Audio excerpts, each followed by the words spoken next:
Thank you. So welcome everybody to the Feminist Futures Helsinki hackathon showcase in 2021. We're so happy to have you all here, and we would like to give you the warmest welcome to this event that has been running since the last 2.5 weeks. So let's see what I've been up to. A few weeks ago, I came across a poem by Rupi Kaur called Legacy, and I wanted to read it to you today.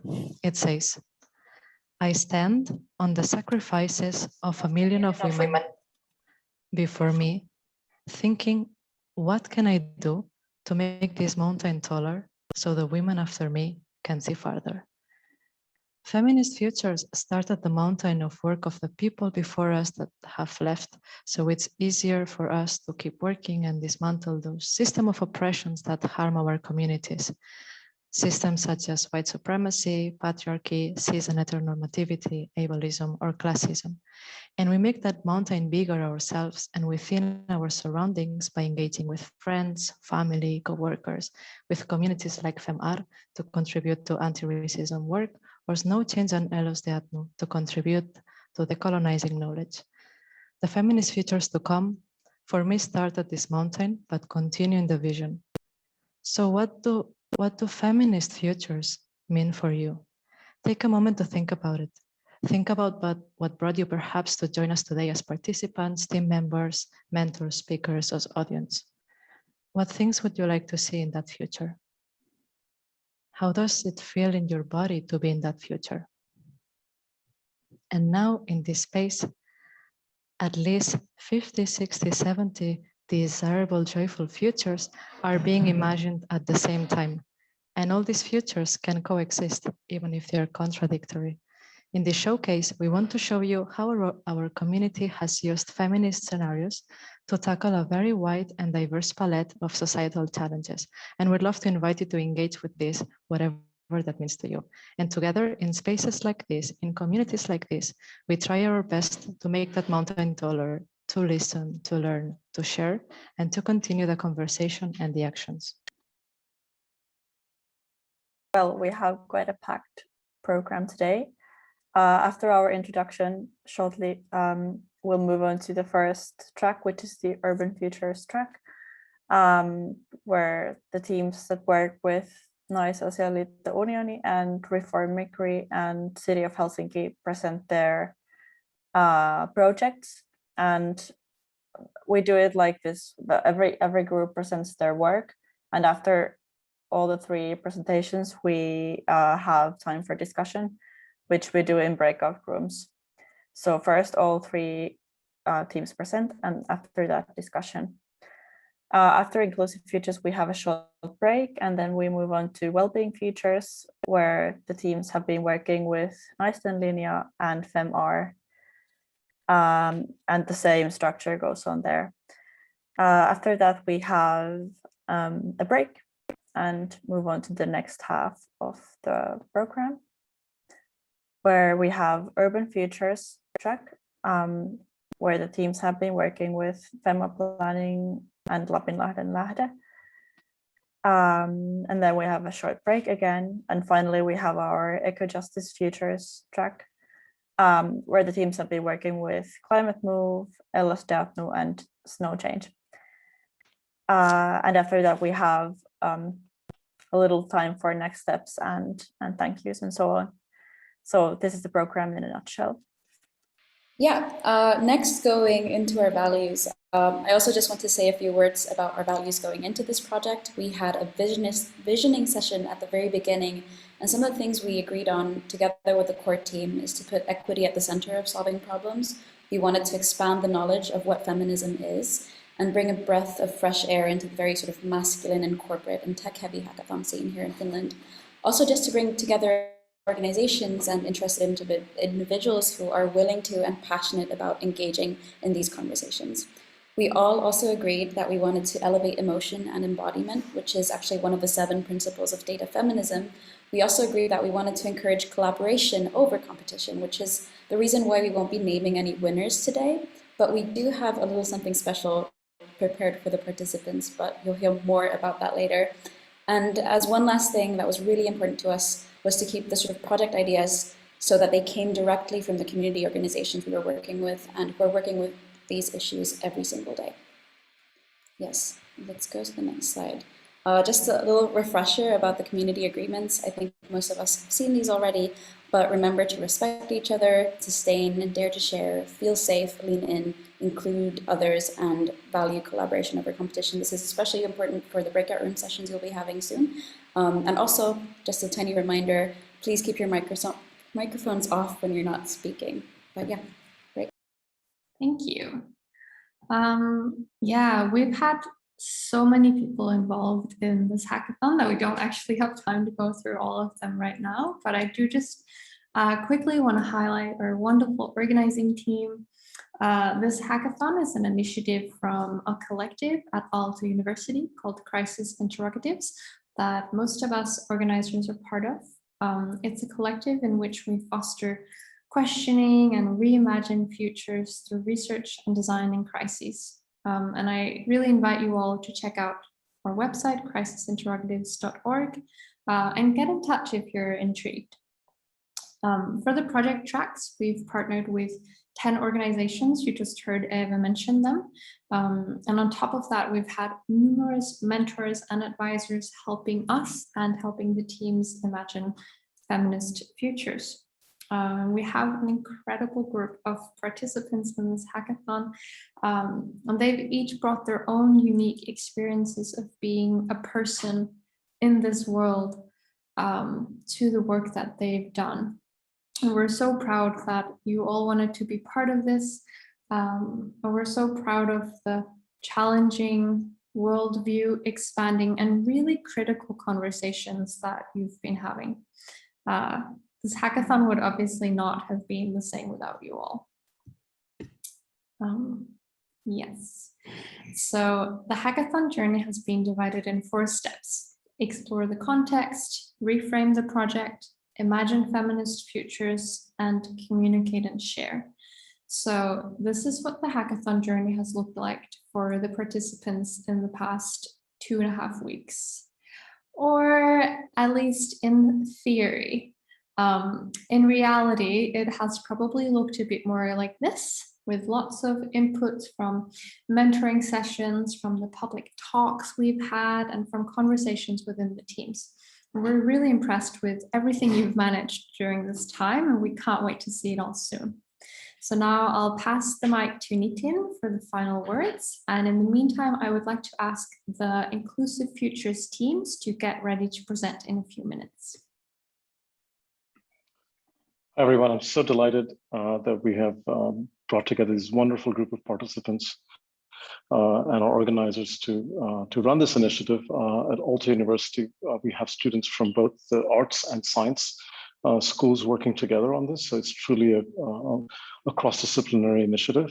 And for us, hackathons are also a way to conduct a form of participatory research, where we are working in partnership with organizations to think about problems from very different perspectives. So it's really a wonderful opportunity for us at Aalto to learn from this approach. And how can we bring that back into the university in the ways we teach and the ways we think about our practices.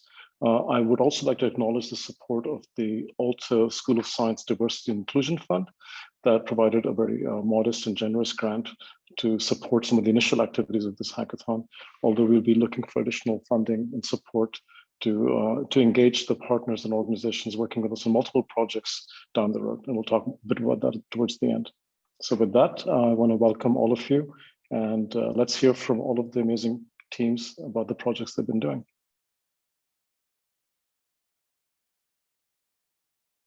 So now we'll have the presentations from Inclusive Futures, if the teams are getting ready. We're working with Naisasialiitto Unioni, with the city of Helsinki, and with Reform Migri. And I think the first team to present is going to be the one on feminist narratives of the future of surrogacy. So if you're ready, you can share your screen, and we're looking forward to seeing your work. Yes, so hello and welcome everyone. Our group has worked on the topic of surrogacy with the Naisasialiitto Unioni because Unioni prepares on their own statement on this topic, and they ask us to observe the surrogacy from different perspectives. Surrogacy in the Finland is prohibited, nonetheless is still happening, either as the altruistic surrogacy or Finns are looking for the commercial surrogate abroad. So what's the issue with the surrogacy? Oh, sorry, I was on mute. So we would like to start with our presentation with an invitation to close your eyes for a moment and think about the word family. Can you identify the words that popped up in your mind? Now try to picture a family. Who are its members? How are they named? How many members there are, and what is the proper size for this family? Who is legally allowed to be a member of this family, and who is denied to become a member of it? How are the relationships between the members of this family is defined? Who sets the criteria for it? Who contributed to the establishment of this family? Now you can open your eyes.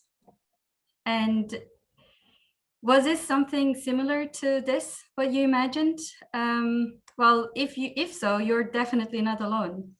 The way we imagine concepts are heavily shaped by our lived experiences, as well as the dominant narrative of the society we live in, which often shaped by power imbalances.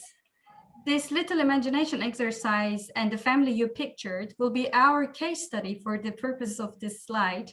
So please keep that in mind while you're listening to us. So as Lubika explained, our challenge was to tackle surrogacy. Soon after we received our brief, we started the exploration process. And soon after we realized this topic was huge and it was quite complex. As we started reading on the topic, we agreed that we needed to make some distinctions in order to find our focus. The more we read, the more questions came up, the longer our discussions have become. However, it was clear that there were 4 key factors that impacted the discussions, and we realized that every argument we came across could be positioned somewhere in this diagram. Those key power determinants were economics, governance or regulation, liberty, and ethics. Given the fact that we live in a society where economics is the prominent determinant of many topics, we wanted to look at the surrogacy and its interaction with economics specifically. There were 2 main scenarios in this interaction: commercial surrogacy, which is also exploitative for the majority of the time, and altruistic surrogacy. We as a group reached on a consensus that the need to dismantle commercial surrogacy, and it had no place in a feminist future. However, when it comes to altruistic surrogacy, we have different opinions, and that's okay. So for the purpose of this work, we only focus and tackle commercial surrogacy. So when we speak about the commercial and exploitative surrogacy, there are certain power relations occurring. The children's position is particularly vulnerable. To protect rights and the interest of not yet born children is extremely difficult. Imagine that intended parents and the surrogate mother are from different countries with different family laws. In what country has the authority to make a decision about this child? Who are going to be recognized as a guardian of the child? What citizenship this child have? And who is giving him the passport to even travel out of the country? And what if, and this is particularly important, what if intended parents can't pick up this child because of some COVID restrictions? Or if they change their mind and they don't want to have this child after all because the child was born with some disability? Isn't the child actually the one who should be protected the most? In comparison, the intended parents have a lot of power. Not only do they have money and technology to get their own genetically related child, they can still make the final decision whether they want the child or not. Is this how it should work? Then let's look on the surrogate mothers. Even when they act upon their own will and own decision, these decisions are formed under certain socio-economic circumstances. Why are commercial surrogates coming mostly from less resourceful countries? What protection do they have? Who cares of their best interests and how much money actually ends up in their hands for their services? Commercial surrogacy colonizes the bodies. There is also the international perspective. The power imbalance around surrogacy does not only affect individual people, but there are also international power structures between the nations. Imagine a country hearing where surrogate mother from a poorer country asks for protection of her rights over the rights of intended parents from a rich Western country. Who do you think will win this case? So what should be changed? One of the realizations we had as a group of feminists who work on this topic was that the very concept of the kinship and family are currently stemming from the colonial, patriarchal and capitalist point of view, where maximizing the profit and efficiency, as well as questions of inheritance and easy governance of people in society are the key focus. Johanna, do you want to explain or do I go? You can go. There are many different definitions of what a family is, and they are very related to the culture in which we have been formed. For example, here is the radical take from Finnish social insurance institutions Kela, when considering one's household benefits. Family is a group of people who eats basically from the same fridge. So, but what feminist future might look like? How can we dismantle harmful power dynamics and exploitation of financially less advantaged people and countries? Next slide. So a new feminist approach is definitely needed. So while imagining the new feminist futures, we decided to challenge and to take an alternative view on the core of such concepts as family, gender roles, kid partnership, and the very idea of the happiness and fulfillment, the way the individual is defined in society today. This helped us to think of the importance of the implementing such feminist concepts as care, extended family, multi-parenthood, allo-mothering, and non-competitive definition of fulfillment and happiness. We think that giving these concepts a new extended definition, as well as the legal legislative status, might help dismantle the harmful power dynamics and diminish the need for the exploitative surrogacy in the future. So now, given this different assumptions and challenging these ideas, let's go back to the family image you had. So that image could be well different if we define care in a way that goes something beyond just something to give or take, and it becomes something that is embodied in our society. What if we went beyond the definition of family based on legal relationship, and we included authentic connection to it? What if family was not only a unit that is essential for society, but itself becomes a node where life thrives and we society become more supportive to each other?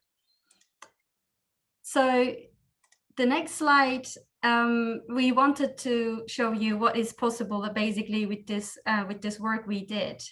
We don't have any answers for these questions, and we are not here to impose a new definition or new structure for family, but we wanted to offer you an invitation to imagine and envision how things can be different when assumptions are challenged. And when we not only notice biases, but we recognize them and ask a bunch of questions.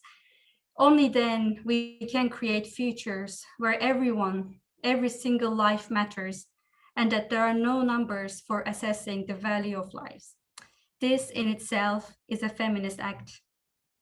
Thank you very much. Thank you very much.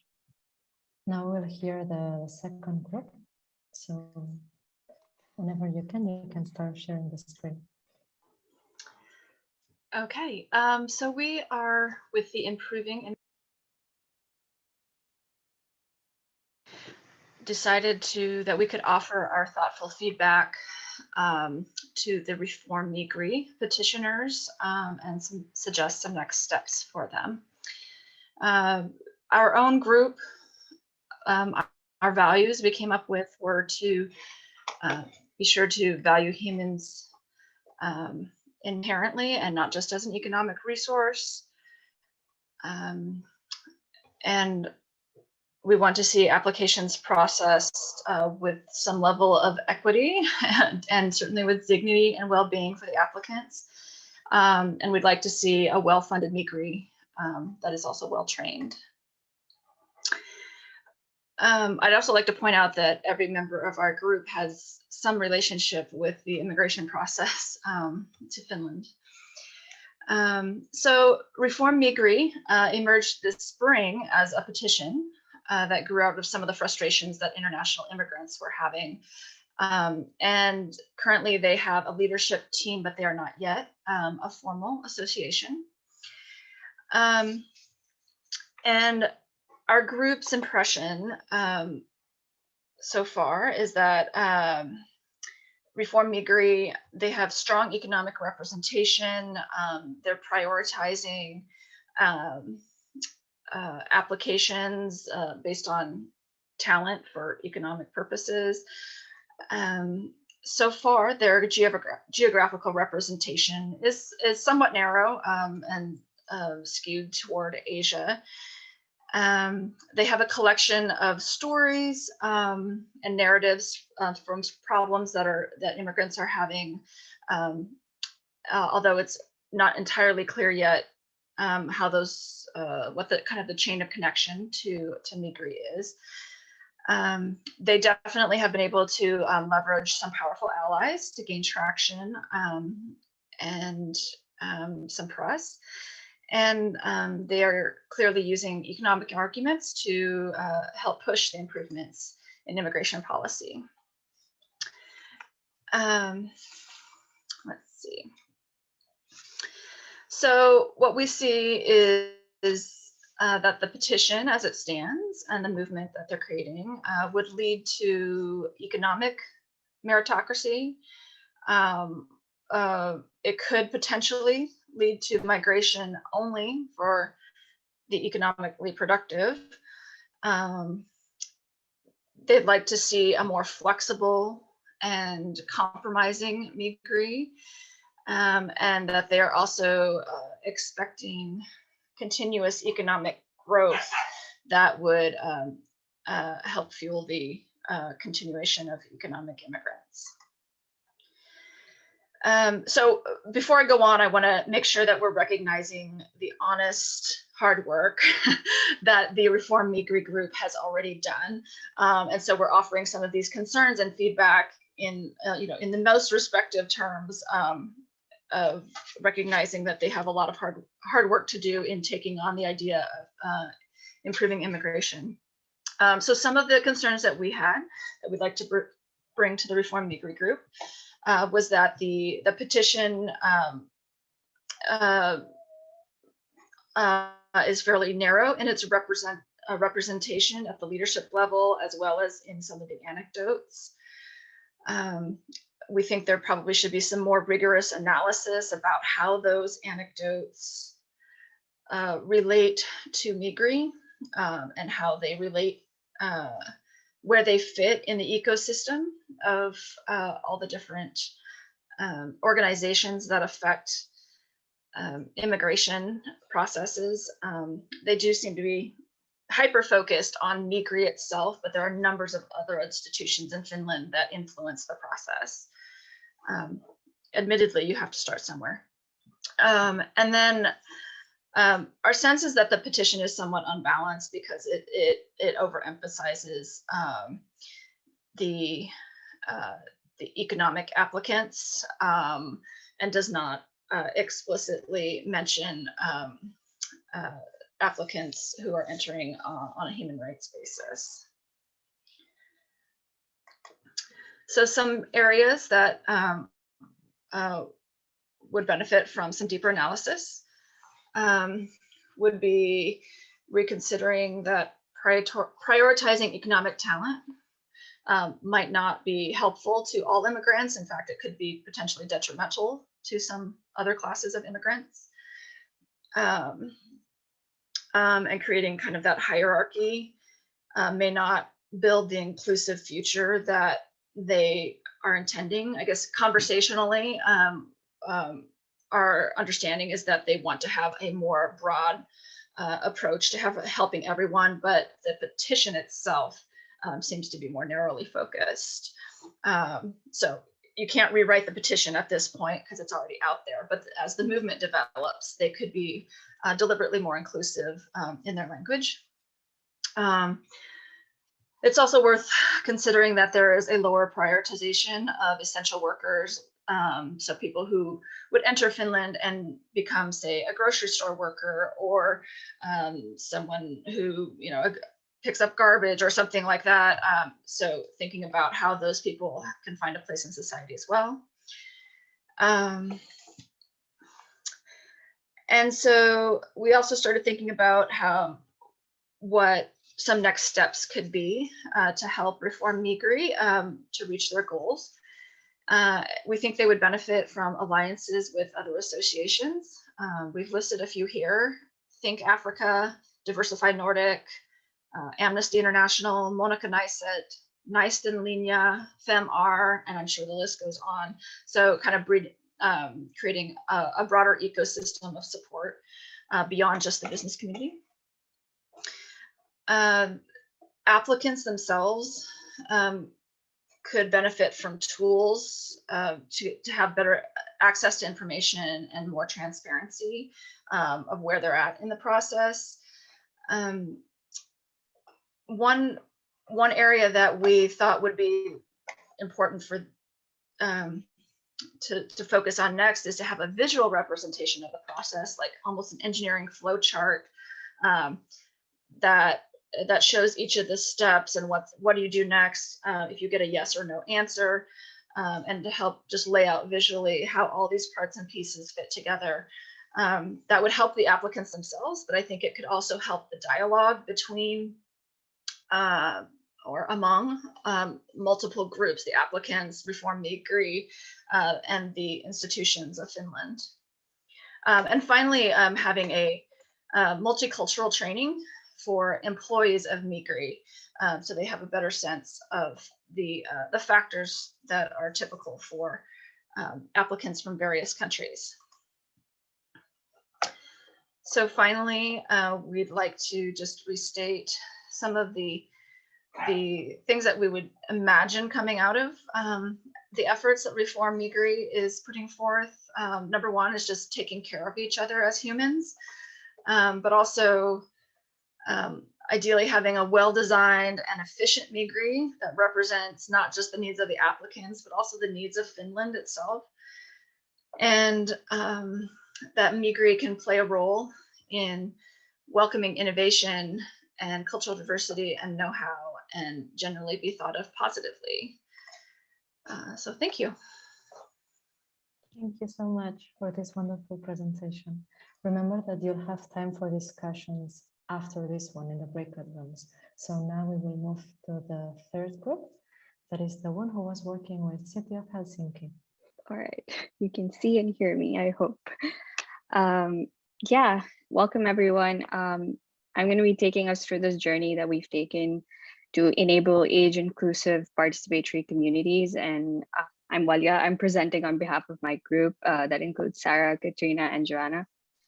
But yeah, essentially, I'll give a bit of an overview, what the initial challenge was about, how we went about reframing it, what we've learned are the key aspects of it, and what are then the steps to the feminist future that we've imagined.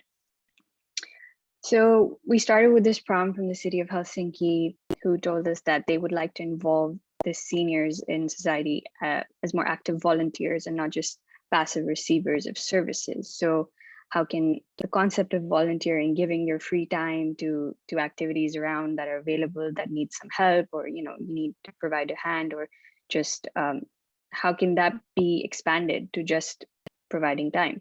How can we create new ones from there? That was sort of the initial idea that was given. So we try to go about it in the way that, speaking to people in that group to understand what does volunteering mean to them. What are the motivations that come with volunteering? Is there something they imagine in the future for it to change? Or how do they imagine their own retirement, the people who belong to this sort of age demographic? I'm not going to go through these details because we'll go through them later, but these sort of just then pushed us to also a bit, think differently, widen the scope. It should not just be the word volunteering, because that always has a connotation with it that might not empower community, for example, or like really engage community in a way where people's own value comes forward. So we started thinking, how can then we, think of this feminist future where we can involve them and engage these communities better, and look at issues like, are seniors in society inactive right now? Are they not engaging as much? Is it because they are viewed as people who are not economically unproductive, for example? But is that the reason? Is there huge socioeconomic differences between different groups of people in society? Or is it also that there's a general culture of individualism where seniors may not be seen as people who can care for and be cared by, in communities? So these sort of ideas came up, and we started looking at new questions. How can we then challenge this whole volunteering and take it away and actually bring in work and valued work into the question itself? And how can we give seniors the autonomy to make those decisions, to create those opportunities and engage with the community in their own way, and in a way that they can pass down something to other generations? So we decided to move away from this top-down sort of organization-centric volunteering, but make it so that it's ground level community action, and focus it through the lens of peer learning, through what people can provide and give from one generation to the other, for example. And that's why the title sort of has become Enabling Age Inclusive Participatory Communities. So yeah, we sort of then identified a few of the things that are crucial for these, to enable these. One of them being public spaces and the value of public spaces, specifically municipal libraries, but these can be changing depending on the demographics of different areas of the city. But we can really leverage what is, sort of available in the certain community. A library is a great place to start, and that's what we want to kind of look at. But then on the other side, are these spaces welcoming people of all types already? We want to kind of amplify the welcoming nature of these things, and make sure that things, that volunteer activities, events, whatever comes about from the communities, are easy to join in. A huge thing that we learned was that at this moment, in this time frame, socializing and helping others is a huge part of, people giving their time or their extra effort to these sorts of events or activities. And because feeling needed is essential to any human being, and these sort of events do help that. So that needs to stay, and that needs to be enhanced. And at the end, there shouldn't be any pressure to join. It should be more that they want to contribute, they want to be there, rather than, oh, there's this thing and we have to sign up and we have to join. It should be more organic, and they should just feel like, hey, this is a part of the community that I already feel a part of. So how do we get there then? We build on these ideas of existing spaces, of diversity in approaching people, of enabling those encounters between different generations. And we look at these 4 steps in a way: to co-create with your community, to engage through the key skills, to develop safe and accessible spaces, and reflect, iterate, and evolve, because the future changes, the population changes, and we need to kind of keep the circle going. So first and foremost, learn from the community about the community, invite community members from across different age groups to sit down and identify what are the skills that they have. Each member is valuable, and with healthcare getting better, a lot more people in that age group of over 60 are going to be able to do and provide a lot more than previously. So leverage that, use the service centers that are very actively used at this moment that we learned, and market these workshops and peer learning through there. Make the libraries seem like they are the place for any community member to walk into. So shift that narrative and make them open and accessible, and use them for any sort of events, not necessarily just the peer learning. Host events, host activities, other sorts of community work. Just bridge that gap between community and, I guess, city spaces. And once you know what those activities, those skills can be, you can start some pilot programs, to test out. So it could be, these are some things we identified from people we spoke to, like language learning for non-Finnish speakers who are migrating in, a lot of indigenous traditional skills, handicraft related, for example, that might be sort of dying out because of generational sort of gaps and priorities changing. Even on the other side, digital skills for older citizens who might want to learn, never had the time before, but we could provide that exchange as well. So these are just some initial thoughts, but you can validate these through the workshops as well. And then you need dedicated people to kind of enable these exchanges. Like we learned, it's hard for people to take that initiative on their own. It needs to be easy to join and access. So you need to have, we would recommend the city to have dedicated people who can, adapt these existing spaces and enable those logistics for this to happen, match the skill sharers with the skill seekers, actively, educate volunteers on anti-racism and inclusion of all community members, and even wherever the opportunity presents itself, make these spaces or these activities multilingual. So just ensure that aspect is there when enabling these spaces. And finally, see how those pilot programs go. Just learn and see what you learn from there. Are there aspects of it that can be changed, tweaked? Population dynamics are going to change. We know this, and we noticed this already. Time is a privilege. Volunteering is a privilege for some people who have the time and the economic status to do so. And that is not necessarily going to stay the same in the future. A huge thing is that a lot more people will require a lot more financial help in the future. And they might not be able to give that privilege of time and skill for free, as it were, just because they want to hang out with some people or, socialize with others. They will still, but the city should probably consider how incentivizing this will come into play. But to do that, you need to understand what is it that drives these first through interacting with the community. But yeah, essentially, these are the 4 steps of enabling age-inclusive participatory communities as we've imagined, and just to recap the whole process. And yeah, thank you for listening. Looking forward to the discussions and feedback. Thank you so much. I'm like, I was almost in tears with all these presentations. Yeah, just wow. Thank you guys so much.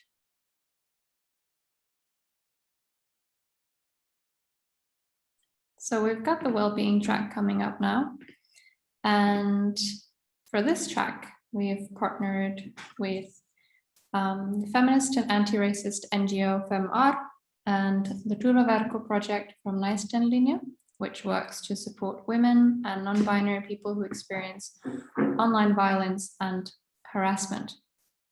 So the first team we'll hear from is working with Fem-R, and they have been dreaming of feminist and anti-racist internet in Finland. So for this team, the stage is yours.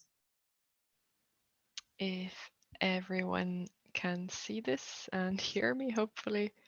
Sharon, would you like to start? Hello, everyone. Thank you, Anita.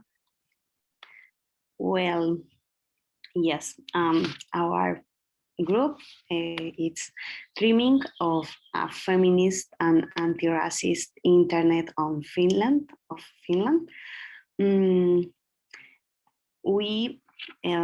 The first step, we wanted to understand feminist principles in Finland, but found that they are limited principles, and there is sexism, marginalization, digital violence, and other types of hate speech.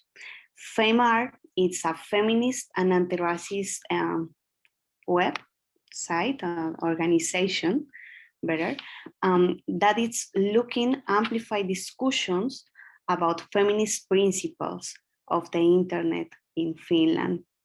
The objective are our awareness about those principles and also to provide tools and safe space for sharing and accessing knowledge across the internet, because the internet is this scope is very wide.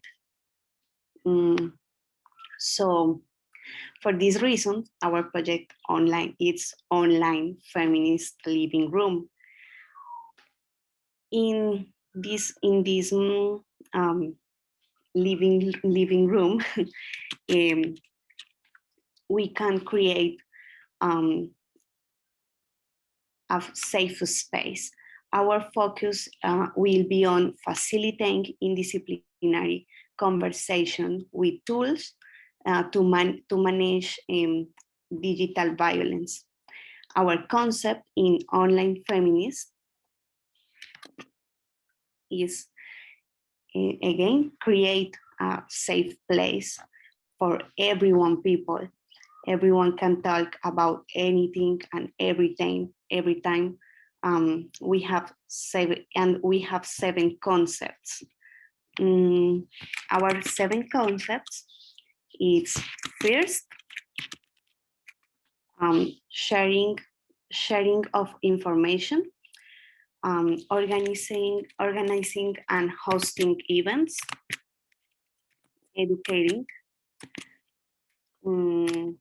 Next is networking in the platform. We use the platform sharing memes, videos, more content and funny content that support the work of those who participate.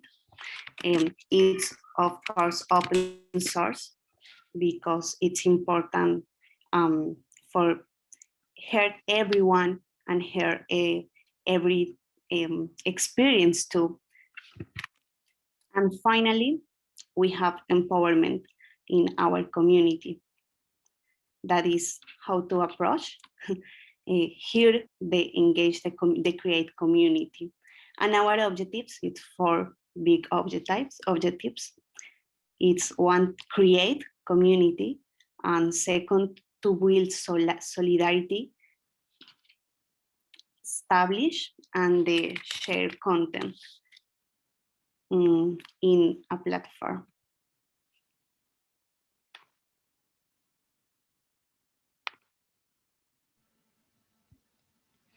Okay, so what are the steps then to making this feminist internet vision, feminist and anti-racist internet vision happening?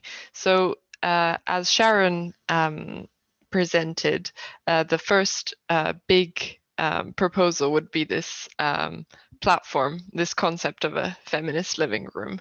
That's sort of a feminist and anti-racist utopia of the internet, which would be supported technically by moderating, and also through our research we came across some really interesting technological developments that can support this kind of safe space, such as the polite type, which is a font that automatically replaces slurs and impolite terms with more suitable terms.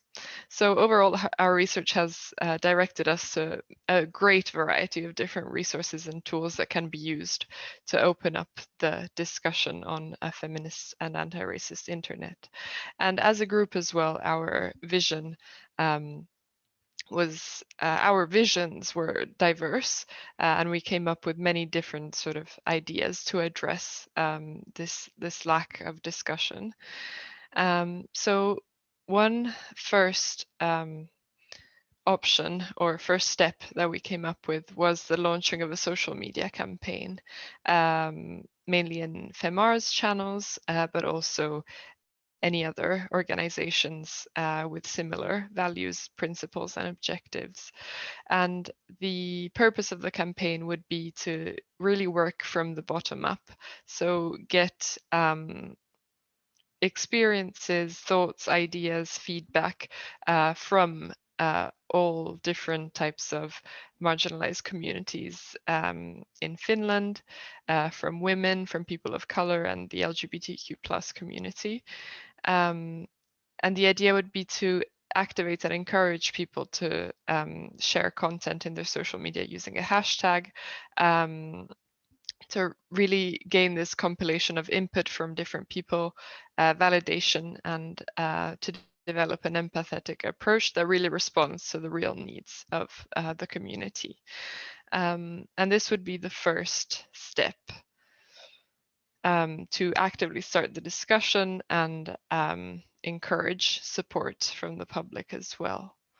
Then a different, possibly subsequent approach, once there's a good idea of what the sorts of problems faced by minorities on the internet in Finland are, and what the discussion should be centered around. Once these aspects are clear, it would be really interesting to run workshops or webinars based on the feminist principles of the internet. So these principles outline a vision of what the internet should be, based on the ideal of making sure that everyone is safe online, that there's the possibility to create movements and build transformation through the internet. And they cover many different areas. So it would be really interesting to run seminars or workshops in collaboration with other organizations who work in Finland on similar themes, because we identified partnerships and collaboration as a central point in creating the discussion. And the idea of these workshops then would be to have, again, a collaborative environment where people are able to learn together, share, and really get that platform to be able to reflect and develop and imagine a more feminist and anti-racist internet together. And lastly, we realized the importance of also going beyond the campaign and the workshops and the traditional ways of sharing information into the domain of art. So the idea would be to, at the end, gather these experiences, gather these visions of the community, and develop it into an exhibition, possibly investigating and presenting the vision of the Finnish community for a more feminist and anti-racist internet. And there are, again, many different tools we encountered to make this happening. The idea would be to possibly intertwine this with virtual space and virtual reality options. But in general, it would be a very interesting area to explore, to be able to develop these visions with the community. Ultimately, we only had 2 weeks to work on this project, and we are aware that this is just the tip of the iceberg of all the possibilities for continuing the discussion. And we are looking forward to see how Fem-R continues to work on these aspects. Thank you for listening. Thank you. Fantastic. Thank you so much. So the next T is the verkko Naisten Linja team. So if you're ready, you can start sharing your screen. Perfect. Floor is yours. Yes, hi. So our assignment was to explore the ways to support and reach those who have experienced online harassment and digital violence. We have included in the beginning of our presentation these quotes that are from a survey that the Verkko project conducted. And they make visible how long-lasting and overarching effects online harassment and digital violence can have on the victims. And to say a few words about the organization. So Verkko provides services for those who have experienced online harassment, and they have weekly chat and hotline, as well as option to write an online contacting letter. And the purpose of the services is to provide the victims of online harassment with the help, for example, in forms of technical support or just psychosocial support. And as we were told by the employees at Verkko, that oftentimes just being able to talk to someone and getting a validation for one's feelings and experiences is what the service offers to the users. And from the initial brief, we found that Verkko has not been able to fully reach the target audiences of women and non-binary people who have experienced online harassment or digital abuse. Although the issue of online harassment is quite widely recognized and talked in the media, for example, about hate speech that political candidates experience, people who have had these experiences do not seem to find their way to Verkko services. And to reflect on our journey of the hackathon, we started this assignment and recognized the societal importance of tackling these issues of online violence. And we noticed that this assignment and the hackathon in general provided us with the possibility to implement feminist praxis in our work. And starting with the initial brief, it provided us with a lot of different paths to choose from. So we could have gone from maybe more conventional marketing strategy, or going directly to the communities that were mentioned to be the target groups, or whatever we could have come up with. And we choose to play with our personal strengths, with the help of our mentors, and took an approach from the user perspective and seeing what steps does the potential user take in ending up using Verkko services, and what might the gaps be during this journey. And to tell you more about our focus and findings, so in mapping what does the user go through in approaching the services, we needed to focus on the needs of the target groups. So we kind of chose this twofold approach in familiarizing ourselves with the specific needs of the groups and seeing how those needs are currently taken into account in the services. And Naisten Linja, which is where Verkko operates, has mostly directed its services to women and girls. But however, in the brief and in the research that Verkko has done, they have identified that online harassment and digital violence is oftentimes targeted towards sexual and gender minorities. And taking this into account, our focus narrowed down to finding out how these marginalized groups experience online violence and what would their needs and concerns be in contacting Verkko. And we ended up contacting several NGOs to gain more adequate understanding of the issue from the perspective of these communities, and got really valuable insights from Trasek and SETA. And Trasek is a Finnish association that advocates for trans and intersex rights. And SETA is a Finnish human rights organization that aims for equality and welfare for everyone, regardless of their sexual orientation, gender identity, or gender expression. And these both organizations stated that online harassment and digital violence are real issues in their communities, and that their members were oftentimes targeted with hate speech and threats. And the people we spoke with from these organizations assumed that their members were not largely aware of Verkko services. And in mapping out their members' needs, the message was similar from both organizations, that the people from these marginalized groups need to feel their needs are understood and that they are met adequately and appropriately. Seta also mentioned that sexual and gender minorities should explicitly be invited to use the services in order to create a feeling that they are indeed in the target group of these services.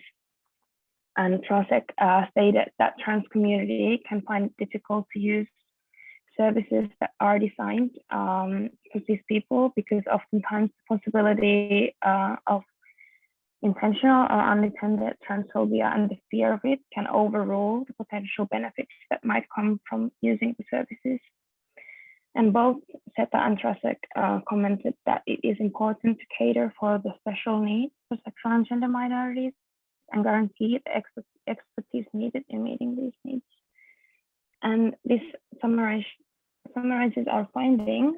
And next up, Maija, my team member, will discuss the solutions we came up with a bit more into detail and also the futures we envisioned.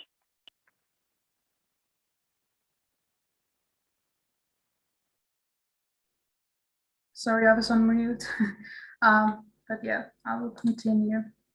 So I have a background in UX design, or at least an educational one in that. So I felt that since we are trying to focus on our expertise and not try to learn to become marketing specialist within 2 weeks, I would use my skills or my interest in UX to give a little bit of a boost to the accessibility and the representational or Naisten Linja's values represented on their website. So here on the below we have the current website, which is it's very functional and it has a lot of information, and it's very important to know that this is not something like, oh yeah, you should do this like the way I expressed above, but this is the current look of the website, and I think that this is just a mock-up done in a few days, but it helps the, oh my gosh, I skipped a little bit there, but more trans welcoming and non-binary welcoming insignia. We were thinking about like disabled people as well. So there's no flag, at least to my knowledge, that incorporates disabled people in a pride flag. But if there is, I would love to get it sent to me. But one thing that I'm a little bit more proud of than the first view, because there's a information on violence, and this it's in Finnish, but there's information on violence and digital violence in a separate place, because Turv is not actually it's a service of Naisten Linja, but it's still its own thing in a way. So I smashed them together in a future vision. I can show you quickly the mock-up. It's here. So this is the way you saw previously, but there's a little bit of inclusion in the text about how we would like to include the different types of people. So this is not necessarily something that we have concluded as to be true, but this is a future vision about how Naisten Linja could be trans, non-binary, LGBTQIA, BIPOC, AAPI, disabled, and different labeled, and immigrant background inclusive. So this is something that we would like to see in the future, as well as the quick access to the currently available services, such as chat, phone services, and online letters. And they have support groups as well. I don't think there's anything currently running, but in the future, this is something that I would love to see. So here is the future vision. So Turv will be taken into the Naisten Linja services. So It has funding until 2022, but in the future it will be one part. And Naisten Linja services are inclusively catered to diverse group of users by the educated staff and volunteers. This, of course, is something that might take resources, but I think bettering yourself in inclusiveness is always a good task. Accessibility to their services is top-notch, and inclusivity continues to be a high priority. So, for example, the high contrast between text and background should remain high, because it's not really readable for people with visual impairments. And the ideal situation that we would love the whole of the internet to get to is that online harassment and digital violence will be taken seriously, and its consequences on individual health, democracy, and well-being on internet platforms would be adequately recognized. And the perpetrators is always held accountable, and the survivor will be held if they so wish. And marginalized groups who are particularly vulnerable to this kind of abuse should be in the center of designing the services. This is active inclusion, which is always a good practice in intersectional feminism. Social media sites will be held accountable, and they will develop tools to detect hate speech and online harassment and make their platforms safer spaces. There are already some moves to this, but it's still a work in progress. So I was Maija Pienimäki, and my partner was Aino Vuorio, and the lovely art on this presentation is by Mari Mur. And we would like to personally thank all the members of Naisten Linja and all the organizers, especially Henriette and Eva, who were brainstorming with us, and all the mentors for their lovely feedback. Thank you. Wow. I'm so in awe of how much you've managed in the last few days. I'll say more in the breakout room, but just wow. Thank you so much, guys.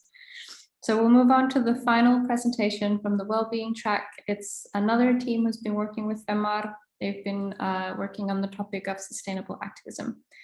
And I see Eva at least is already here. So take it away. Yes. Welcome, everyone. Before we start with our presentation, I want to ask all of you to close your eyes. This is a moment for you to slow down after these 2.5 weeks of work. It's been a long journey and a lot of things happening. And I want to ask you, how are you? Just feel this moment. Breathe and become aware of your presence and feelings. You deserve it.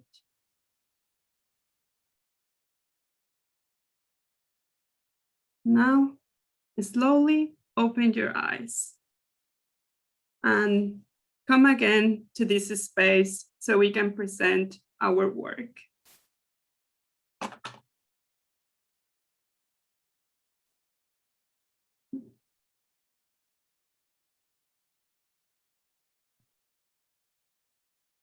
So we are working with Fem-R, and our team was made with Laura, me, Aro, and Twistu. And we are gonna present the project that we developed during this time. So to give a bit of context, our initial challenge or proposal had to do with online violence and how to deal with the fallout and maybe help provide some resources or support. However, our track being the wellbeing track, we were curious and we wanted to kind of zoom out and explore other themes related to well-being to get a better idea of what we were looking for, what we were working with. So we conducted a small survey that we shared on social media and interviewed some activists with questions about well-being and the different factors that affect the sustainability of their activism. And the replies we got from activists illuminated some of their major struggles. As you can see here, activists are tired and unable to rest. There are feelings of isolation and loneliness. There are difficulties with prioritizing your own well-being and dealing with difficult emotions. And of course, there's the issue of not having a choice. Like the question, if I don't do this, then who will? One of our most important questions was simply, what do you need? And the answer we got seemed to line pretty nicely with the identified struggles.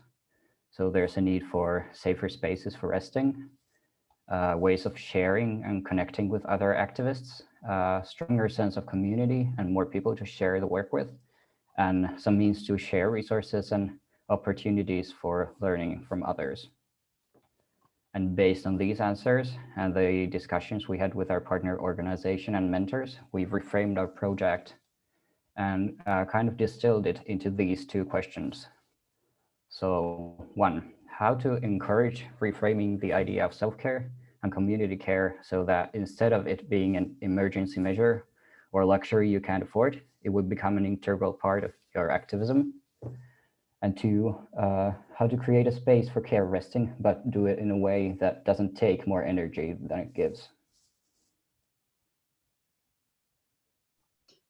In a society that believes that progress is a synonym for non-stop work, we are keen to reject practices that do not match this narrative. In this context, activists are always expected to work, prompt action, and raise their voices against the everyday injustices of our world. This situation demands an enormous effort from their side, considering that many of them do activism in parallel to other activities, such as their careers, family, etc. Besides, a state of constant alert and reaction means that they cannot grieve the pain when negative events targeting their communities occur. However, we question this assumption and stereotypes by prompting the discussion about well-being and activism. We developed Resist is Resistance, a strategy grounded in the belief that well-being should not only be an integral aspect of activist doing, but also a form of activism. It aims to provide activists with the spaces and tools for community care as an alternative to defeat the idea of endless work that pervades within this community. Our goal is to encourage activists to embrace caring and resting as a form of contestation that intertwines with other forms of activism. Resting, sharing, and reflection become a political act that break the unhealthy and harmful practices that push activists to the edge of burnout. Being with yourself and being yourself is how we seek to challenge the widespread idea that activists must always be acting. The strategy comprises the facilitation of spaces for community sharing and reflection in an informal setting free of expectations. We target principally individual activists, providing spaces where they can, when people from different backgrounds can come together and share and simply enjoy in the company of others. The COVID pandemic pushed us to the online space, allowing us to reach more people and open the doors to local, national, and global communities. As they have become part of our normal now, we want to embrace and leverage the power that they can have. Also, another way of community care would be physical spaces for rest and in form of recurring events, and something that could happen also simultaneously with these online meetings. And there the space would be held for, instead of doing something like productive, just for like resting and restoring and light activities and focusing on your own well-being. And these can be encouraged, for example, making safer space guidelines that would be especially crafted for this purpose and for this space. For example, asking first before sharing to someone about your experiences in activism. And the idea would be that it would be as low threshold as possible to participate in these events. And what would support this would be, for example, that the structure of the event would be always pretty much the same, providing some kind of like comfort and predictability in the structure, that there is like time to land to the space and, for example, similar beginning or ending exercises. And also regularity in this kind of event hopefully would support it as well, of, for example, once a month, that you can kind of know that, okay, it's gonna be always the same time, same place or something. This might be like helpful. You can put to the next slide, please. And the activities could be, for example, napping, drawing, reading, meditation or crafts. And it can be something that is also changing and can also start with something very simple that is just easy to organize basically. And it would be also possible that it would be influenced by the people who are participating, with the possibility of giving feedback regularly. Next slide.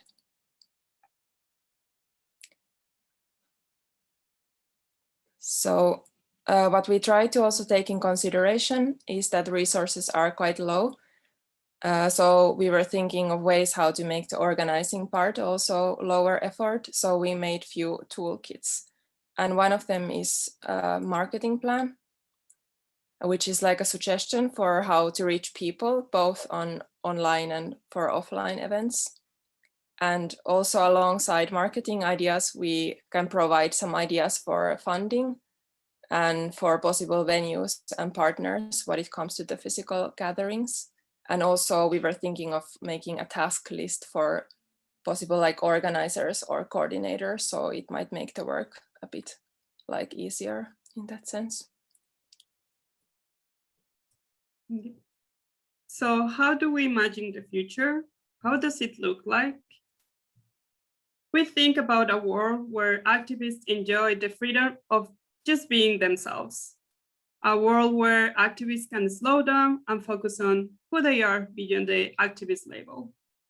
A hybrid world as much connected online as offline, allowing people to develop new relationships with other human beings, creatures, nature, and technology.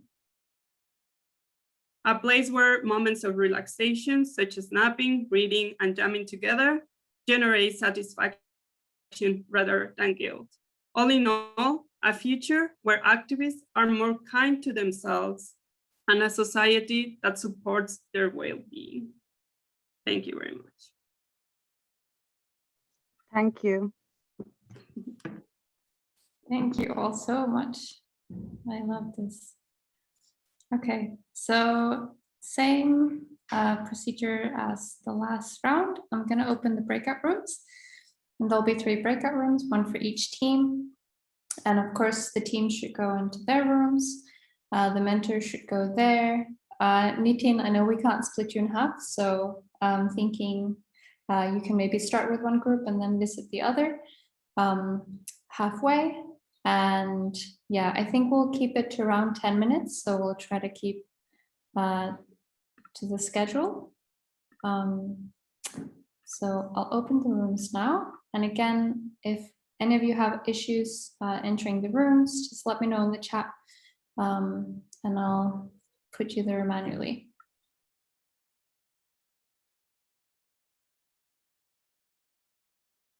So can you now see it? Okay. Yes, we can see it. So good afternoon and welcome everybody to our presentation. Our team is composed by Stephanie, Anna, and Alicia. And Stephanie, she's currently an MSc student in human-computer interaction and design, who focuses on user research and is interested in how participatory design practices can influence the outcomes. Anna is an artist and educator interested in different ways of knowing, often involving everyday environments to challenge how we relate to knowledge. And she's currently pursuing an MA degree at the Nordic Visual Studies and Art Education at Aalto. And me, Alicia, that I am now in my second year of the MA in Contemporary Design, also at Aalto, and currently I'm very interested in the objects of the city and how they can affect our behaviors. And together we have been working with FEMMA Planning in the urban track, and our challenge is called Cities Built for the People. So the main challenge for our track has been how to make cities more inclusive when it comes to the participating in urban planning. And very often terms are used and misused in ways that do not serve their original purpose. And specifically, inclusivity and diversity have been used by many organizations and institutions to describe their activities, but in reality are not being inclusive or diverse in their communications. For example, plans or information being published only in Finnish language, that this happens a lot of times here in Helsinki. And exploring projects that claim inclusivity, we realized that the activity is specific to time and project rather than consistent and long-term actions. And in the project, we argue that in order to achieve inclusive cities, we need to strengthen bonds and relationships consistently and long-term. So the starting point in our research is to understand what does inclusivity mean in the context of urban planning.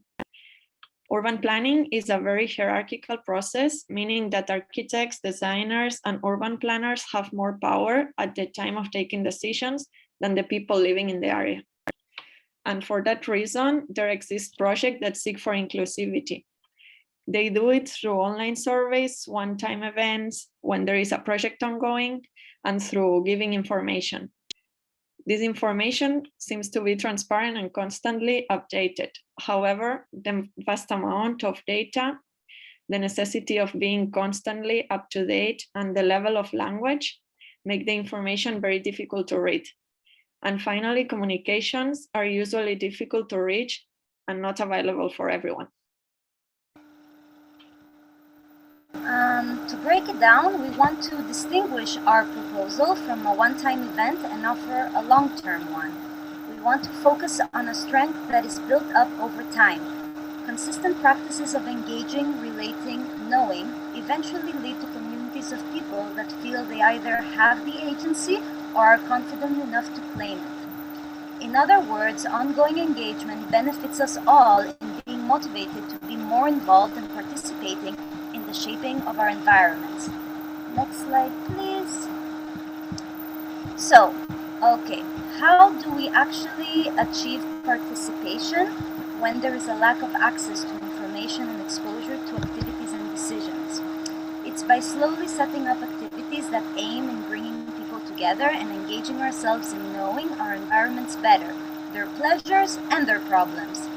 Education and pedagogy should be a matter we take into our own hands and curate it creatively in order to serve the bettering of these very environments. For this to happen with a bigger impact, we believe we need to ensure that active and creative participation is something ongoing rather than a one-time event. We are proposing workshops that are consistently designed with these objectives. Before the kind of big picture problem appears, we make sure that all the other problems are being constantly addressed. Our type of addressing is done through engagement, education, awareness, and creativity, where caring and connecting to our environments are the points to act upon. Oh, sorry, I was muted. Our concept revolves around active and creative participation, and we want to use that as a step for going a step closer towards inclusivity. And this concept emerges from choosing what we think could support the building of relationships and the gathering of a community. For this, we find artistic practices as the key to all of this. And this key can open access to building relationships, connecting to our everyday environments, and motivation for awareness, and therefore being more actively involved. Next. And for this concept, we thought, what if a postcard could be the canvas for these creative activities? By definition, a postcard is a card for sending a message by post without an envelope, typically having a photograph or other illustrations on one side. And often it is related to the place it is sent from. And we envision a process where the community can use these postcards to manifest their impressions and thoughts about a space and share it with each other, and in particular also with urban planners. And inspired by their voices, these people can create spaces for the community. Their creativity will have the opportunity to bloom in collaborative workshops that can be organized regularly. And this would be a recurrent long-term activity because through continuous iteration, the community can gradually mold their environment and make it their own. And to wrap up, we want to share some of our thoughts that we had during the whole weeks and during the process. We thought it was quite hard to narrow down the abstract concepts to concrete ideas. This is both concerning the challenge we had, that was posed to us. So breaking down the problem that was given to us to solve, but also when we were thinking of ideas, it was hard to go from a higher level concept to a real thing that could be implemented. And we also noticed that language should be first and foremost a tool for communication. We noticed this during our idea, but also while discussing with each other. If people don't share the same base of terminology, it might be hard to engage in certain discussions. So we were sometimes misunderstanding each other, or we couldn't convey really what we wanted to say in a respectful way. So we needed to remind ourselves, okay, the language we're using and the fact that we're communicating each other is to share what we think. I know that was something of a challenge and something, a learning that we're going to take from this. Thank you for your attention, and we'd be glad to take any feedback and questions. Thank you very much for the lovely presentation. I also loved it that you included these reflections in the end. Now, well, we'll have the time for the feedback in the breakout rooms. And now I would like to welcome the second team of Urban Futures, working with Inclusive Lapinlahti. Hi, yes, I will share my screen. Perfect.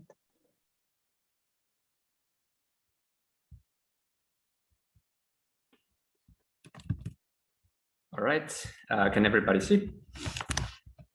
Yes, so hi, we are the second team of Urban Futures, and we'll be talking about inclusive Lapinlahti.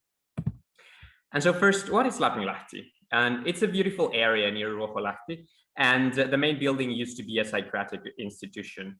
But nowadays, 3 different organizations rent the space from the city of Helsinki. And these are Lapinlahden Lähde, Tilajakamo, and Gaxpy. And this organization at the same time sublet the space as both studios and subsidized housing, and in a way tried to carry the heritage of Lapinlahti, not via psychiatry, but by promoting mental health, culture, and well-being. The thing is that Lapinlahti already has a large infrastructure in place, and each of these companies and their tenants organize different events, and there are also several restaurants, cafes, and leisure opportunities. And so in a way, the problems of Lapinlahti are not related to the lack of activities and services, but to the perception and communication about the area. And so during the hackathon, we spent a lot of time talking with people about Lapinlahti. And so we'd like to summarize this into 3 main sectors. And so first, we had conversations with community members, and this showed that in general, community members see a great value in Lapinlahti and actually report to be happy with both the activities and environment. But at the same time, almost all participants reported a sense of lack of cohesion, and also with many people saying that they don't know each other. in many ways, the Lapinlahden Lähde administration has embarked on many tasks to tackle this, but there is still some sort of sense of confusion as to how to get involved. And then when talking with Lapinlahti visitors, there seemed to be two main groups. And first, there was a niche community of people that frequent the area a lot. And this is largely composed by artists and senior citizens. But at the same time, we carried casual conversations with people around our bubbles. And we got this idea that there is very little knowledge in the general populations about all the events and all the activities already going on in Lapinlahti. And this is very relevant to the third actor, which is the city of Helsinki, and they own the place, sorry. And this is a problem because the city of Helsinki usually sees Lapinlahti as a question mark or as a building that needs to be dealt with. And so the current contract for the organizations that rent the space can end only with a 6-month notice. And so there is this constant sense of instability. But at the same time, many of the services that provide mental health in the city are not aware that Lapinlahti could also provide support for patients via events and activities. And so we think that the city shouldn't see Lapinlahti as a question mark, but as a partner. But at the same time, for this to happen, the city needs to perceive Lapinlahti as a unified front. And so while working on this project, we have envisioned many things of Lapinlahti. And so ever since the first day that we were walking around the area, we were thinking about not only already like what Lapinlahti is, which is quite impressive, but what it could also become. And so we made, in a sense, this collage in terms of these ideas of what we had. But at some point, we also realized that we cannot just come in as outsiders and say, okay, we need to do this, this and this and this, and this will make the place better and more inclusive. And this needs to come from within the community. And so we thought that one of the first tools that we can use to tackle this is ecosystem mapping. And so this is a group tool that can help both the administrations and all the tenants of Lapinlahti to understand the context of Lapinlahti and the resources. And so with ecosystem mapping, the goal is to understand Lapinlahti in the sense as relationships, not as a collection of agents. And so there are some relationships that are quite clear. And so there's, of course, a landlord-tenant relationship, both between the city and the organizations, but also between the organizations and all the tenants and the residents. But there are many other relationships that are not so clear. So what are the relationships of the people between themselves? And what is the relationship to the administrations, to the area, to the space, to fellow community members? And yeah, Raul. Sorry, I was on mute. Yeah, so as Javier already mentioned, the first proposal we drafted is to plan we drafted a proposal for a workshop that will be facilitated by the Lapinlahden administration. That's also why we asked Ville, like we believe that the solutions should come from the people that are using the space the most, and that like the active users and the tenants. So that's why we asked Ville to share the invitation to this event with the tenants of Lapinlahti. So if there is any tenant around and listening, thanks for coming, and we hope to see you in the breakout room so we can discuss this further.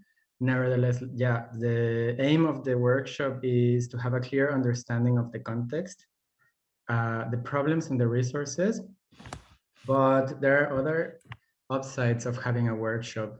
It is a good way to have a horizontal communication between the people that interact with each other, even though there are power structures of rental agreements, so to say. It provides a more horizontal way of communicating, and it can also provide a great opportunity to start building a community and start expressing opinions also within the tenants, that some of them seem to not have proper ways of communicating with each other. And there is a lot of exchange possibility and potential there.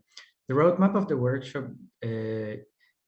follows a little bit like here we can see. it would start with a getting to know each other. Everybody comes and shares their perspectives with their backgrounds. What is their role in Lapinlahti, and what would be the ideal Lapinlahti for each one of them? All of this would coexist in the same place and are coexisting, but there has to be a common ground, right? So the next step would be mapping the physical Lapinlahti. There would be this walk around the block activity where people would also be able to enlist the plus and the minuses of the Lapinlahti current landscape. And they should be able to pinpoint how are people affected by the space or by the current status of it.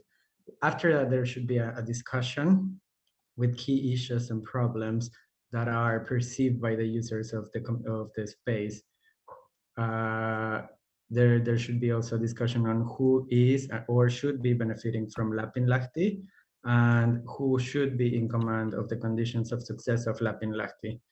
After these discussions in smaller groups, there would be a synthesis where everyone is informed about the conditions of the other groups, and as a round of conclusions where this should start paving the way towards where do we want to continue as a Lapinlahti community, right? From the previous one, we also deducted that there should be more systematic ways of doing things. So we could also provide a set of thematic workshops. One of them would aim to have a shared vision of Lapinlahti, and the other one would tackle specific issues encountered by other tenants, since everyone is different. Each one of the tenants and the organizations have different needs. This all would be a fundamental part in building the foundations that Lapinlahti seems to be needing to be able to present itself as a unified front, as a space that is for everyone, but it would be presented as from Lapinlahti and to the city or towards Lapinlahti community. As Javier mentioned, we also have been working a lot, or at the beginning we started working with solutions. Yeah, sorry, thanks for changing. I haven't been telling you. So we started working with solutions and we enlisted them here. Nevertheless, like when we started reframing and questioning ourselves whether someone like us that didn't know that much about Lapinlahti, then can we come and start proposing ideas and saying like, yeah, if we do this, this, and this, then everything will be solved. We don't have that much context and the understanding of the space and the problematics that there would be. So we curated, however, the list of possible solutions. They are listed here. We can share all this information. And they are listed in a way that the first ones are easier to implement, but would make the space easier and more accessible to everyone. Yeah, I won't go through each one of them. We don't have time, but there are like a set of slides. Can you show the next one, please? Yeah, and they are also grouped by the impact that they should have. One makes it like a more friendly space for everyone. This one is more for changing the image of Lapinlahti towards the perception of the community. And the next one, can you share it? Yeah, that's just like enhancing socializing. And that's it. Thank you. If you have questions, comments, remarks, please join the break room afterwards. Thank you so much for so many ideas. I love this presentation, and I also wanted to take the chance to thank again the partners, because now the team is in Lapinlahti and we've been working from here almost every day since the hackathon started. So thank you again for letting us use the premises. And now we'll move to the last group of the Urban Futures Track, who is also working with FEMMA Planning on a project that is called Loneliness-Free Cities. Yeah, and I can share the screen. Yeah, so basically our topic is loneliness-free cities. So we raise a question that in the first slide, why do people feel lonely in cities and what can we do to help? Yeah, firstly, we have to check what is loneliness. What do we know about loneliness? Well, as human beings, we are social beings and our brains are functioning so that we are dealing with lots of kind of understanding the body language and understanding the facial expressions. And with the humans have three basic physiological needs, which social cohesion is the one dealt with this topic of loneliness. And it is a really a big thing since loneliness causes really a physical sickness and affects our immune system. So how are the spaces designed? If we are talking about loneliness-free urban spaces, how do we manage with the spaces that we dealt with urban architecture? And within our group, we have also talked about the physical space, but also the digital space in the urban space. You can put the next slide. There is a lot of questions about the space. Who is owning the space? What are the attributes the space is designed with? Who is designing these? Who is having the power on this designing of the spaces? We have talked about this DIY culture where the community takes over the space, that there is free to use, and designing something to that. It's kind of activating people on their own space within their kind of own group of people, and it is not something that comes from somewhere. So should the city be dealing with the spaces? Should it be possible to gain access on being able to build something towards the spaces? And we have talked about the participatory budget, but that is not accessible to all. And there is also this tradition in Finnish apartments to build up this kind of club rooms, but are they accessible or available for everyone? And if we're talking about DIY culture, then there is also the talk about the lifespan of these cultures and communities, and the scale. What is the community scale? How many blocks are there available for kind of people to interact where they meet? So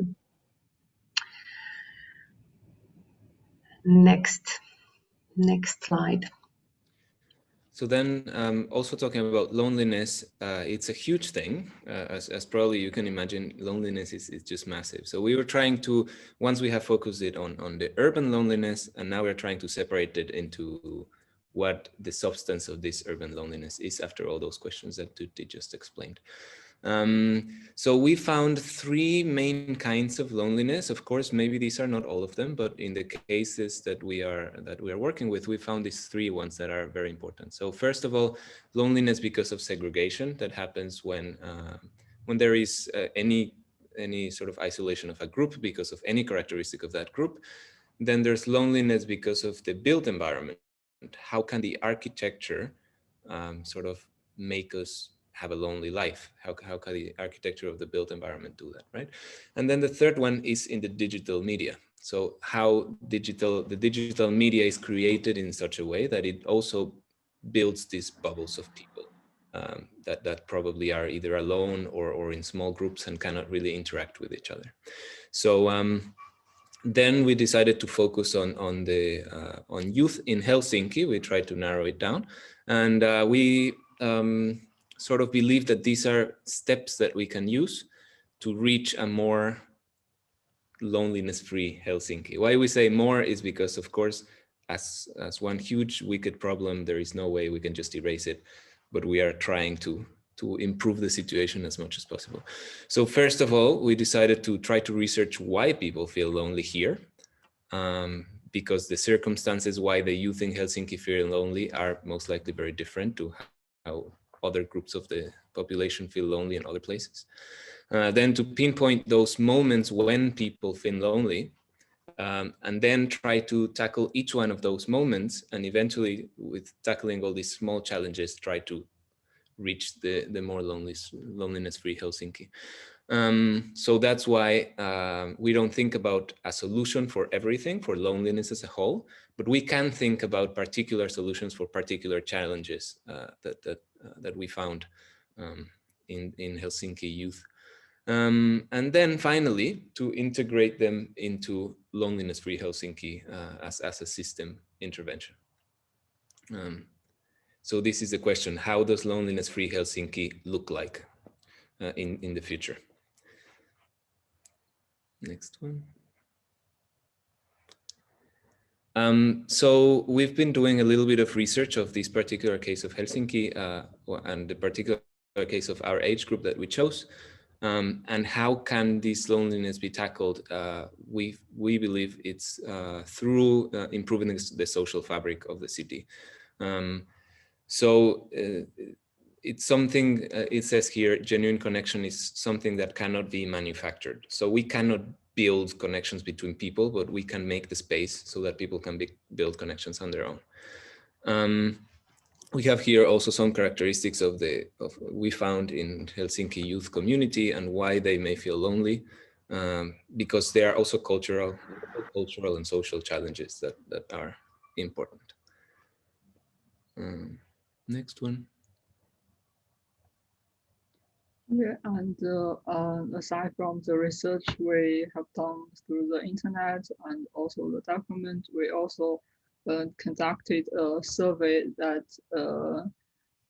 have some question like when and where does people feel lonely, and also question about why you feel lonely.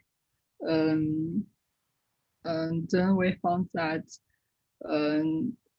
in the evening time and also in the apartment is a moment, and it's a place that people feel the emotional loneliness time.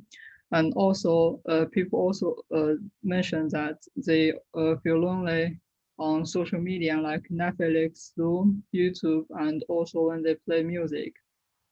And for physical places, they mention that they feel lonely in public transportation, shopping center, and such like this.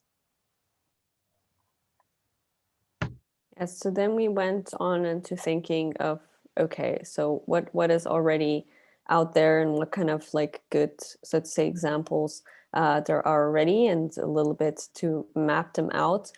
And as examples of, I will just quickly bring two. For instance, there is an app called The Breakfast where individuals can sign up, and it's through like an invitation and a system, and then you say, hey, I'm gonna have breakfast, who wants to join me? So it is an actual thing that through the app you do connect, but then you have a specific activity, and they even promote like specific places as in cafeterias where to have breakfast, and especially because breakfast is becoming like a new thing, especially now within the start of the pandemic, people are putting more emphasis to it. And then there's another app that is called Next Door, which is really to bring neighbors together, as in that it's not like something that when you think of, okay, well, there's all kinds of like dating apps or connection apps, but it's really where neighbors can turn to each other to receive like information, a specific trusted information, give and get help, and like build like meaningful connections with people nearby. So we used it a little bit as like a starting point into, okay, what is already done, and how can we use this information and similar solutions in order to move towards the Helsinki, like loneliness-free Helsinki. Next.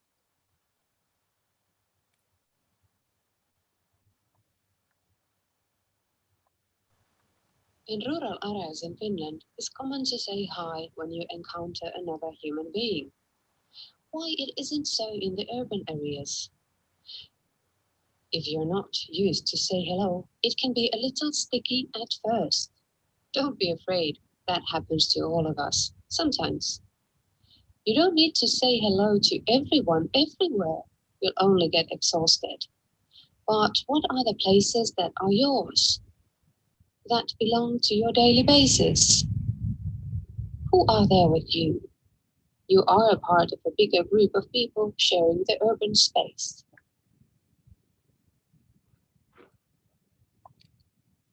Great. So, well, of course, please, teammates will help me to explain this. But what we kind of came up with is the idea that maybe sometimes it's only, well, it's enough to just open up these challenges and the simple solutions that these challenges may have.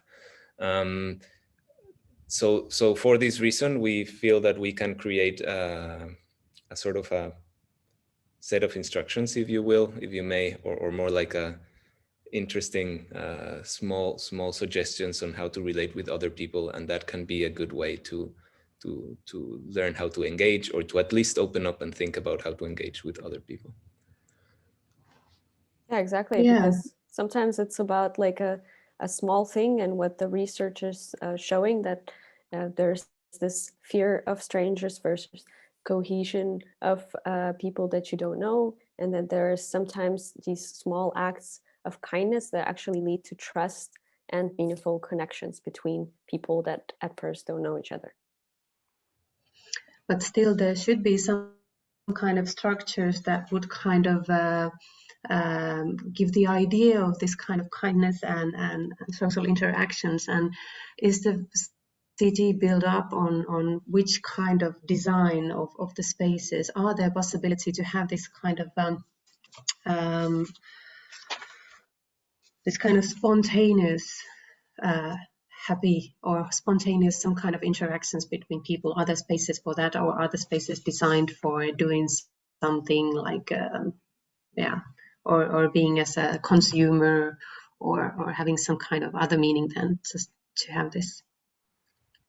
Yeah, and this is also based on, sorry, go ahead. Yeah.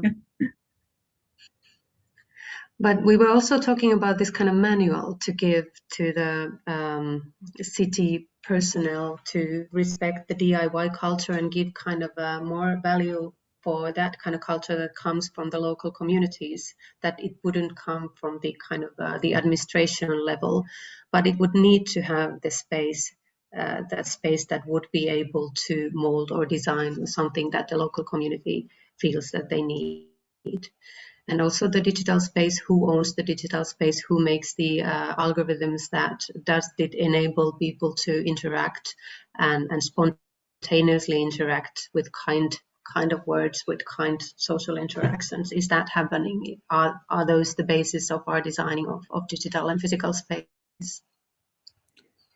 Great. So finally, to conclude, we see a future that could be like this, a little bit inspired by one of the activities that we did some days ago, of imagining what a newspaper article would say about our project in some years. We don't know how many of them, how many years, but in some years. And it's this idea that there is a sort of non-money based value interaction that can happen in the city, and maybe Helsinki can become the sort of first city to implement a system like this. So thank you. Yeah, thanks.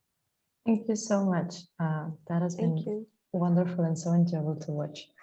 Now, with all the prompts that Tutu was giving at the end of the presentation, we will open the breakout rooms, and remember that they will be free. And you can join each group. The first one was about city space for all. The second one about inclusive Lapinlahti. The third one about loneliness-free cities. You can join and be there just to listen if you don't want to talk, and also feel free to hop around rooms. And also, if you don't feel like joining any discussion, you can just stay and hang out in this main room.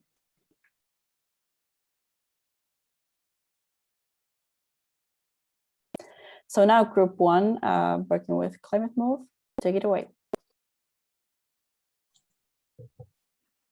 Okay, hi, Cecile will share the presentation we have.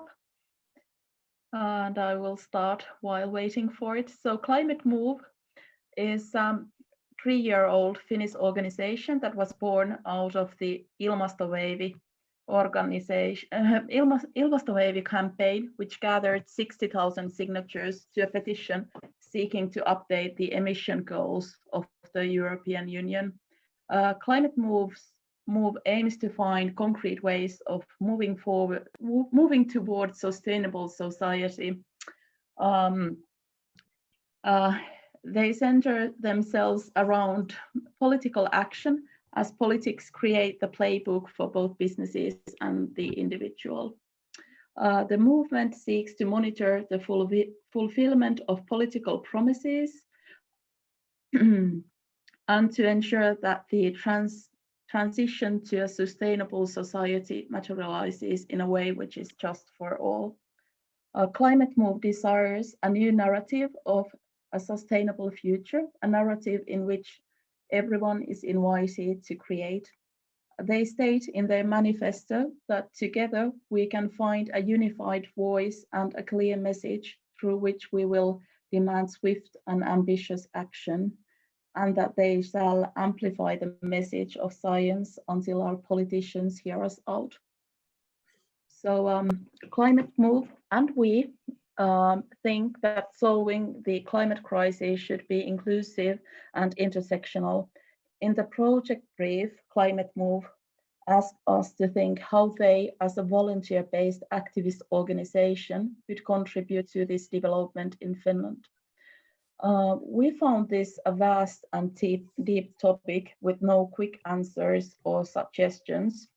We found that engaging in activism is a brave attempt to understand what was before and to be critical of what is, in a hope to contribute and come together with less friction.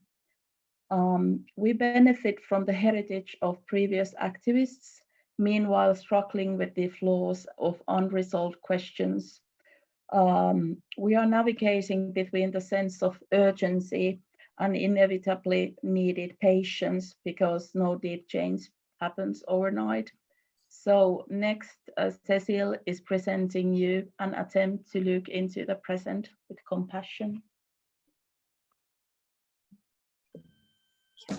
Good, thank you. Sorry about that. So we have named our project An Invitation Down the Wormhole. Patriarchy is a pervasive model based on and generating oppressions and destructions. It fosters alienation and separatism. Patriarchy had refashioned across time. Currently, it reached a point where its persistence relies on the creation of a carceral paradigm. Individuals disconnect from their personality. Ownership is king, right transfer unevenly. Individuals become foreigners to themselves. Individuals become hostile to others who are considered responsible for this separation. Feeling of removal of freedom, of essential human rights at individual or collective level, resulting from the pressure of permanent or historical factors and resulting in the servitude to nature or a dominant class. Limitation or conditioning objectively imposed on someone by the current functioning of society and perceived as an outrageous attack on fundamental human rights. All this resulting in the alienating isolation of the king for all. Solving a crisis regardless of its nature, financial, sanitary, ecological, is necessary. A crisis roots in a system. Solving a crisis without tackling the very system that let it emerge is superficial. Depatriarchizing the world is vital for the survival and flourishing of humanity. In the present, we see shrinkage in safe and brave spaces at both individual or collective level. Not only we observe a shrinkage in safe and brave spaces, but we also observe the lack of accessibility of the various spaces, separatism. We are entangled in the matrix of oppression where patriarchy lies. It is urgent to break free from the matrix of oppression, break free from patriarchy, starve patriarchy to death. The climate crisis is not only about the meteorological mess. The climate crisis is also about the cultural climate of our everyday lives. Infusing in our everyday lives value-based design principles, as well as design justice framework, we will enable society to offer accessible, safe, and brave spaces and ensure a more even distribution of privilege and harms, a less carceral determinism, a fertile matrix to a generative and sustainable system in a livable climate. And now, to wrap up, it's Sana. Thank you. So feminism is actions. And this is a hackathon, so we have a few recommendations for climate move. First is keep up the good work. It means that you're already doing right stuff. You have acknowledged these issues and you came to a feminist hackathon, so don't lose that spirit. And score again with Ilmastoveivi. That means that your creation myth was the Ilmastoveivi.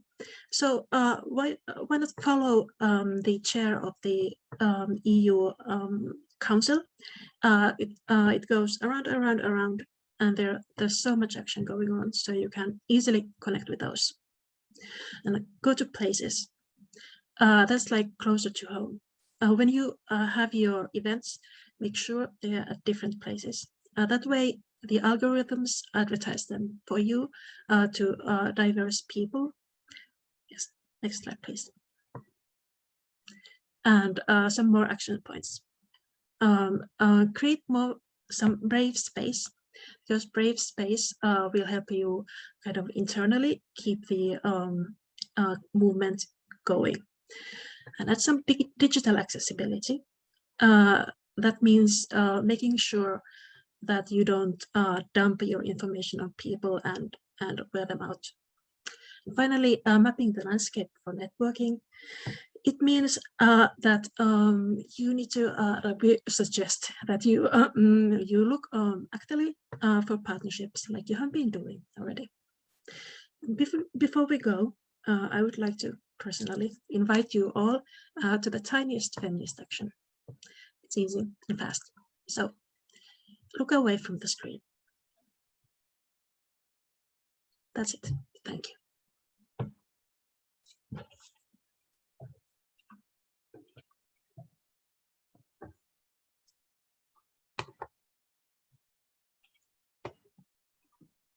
Thank you. That's great. Is the next team ready to present? Team number 2. Yes, at least. The stage is yours. Okay. I guess the others have to stop sharing, then I'll be able to.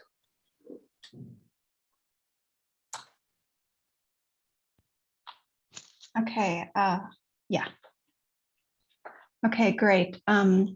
So the project that we were tasked with is strengthening Sámi allyships. If we could scroll down.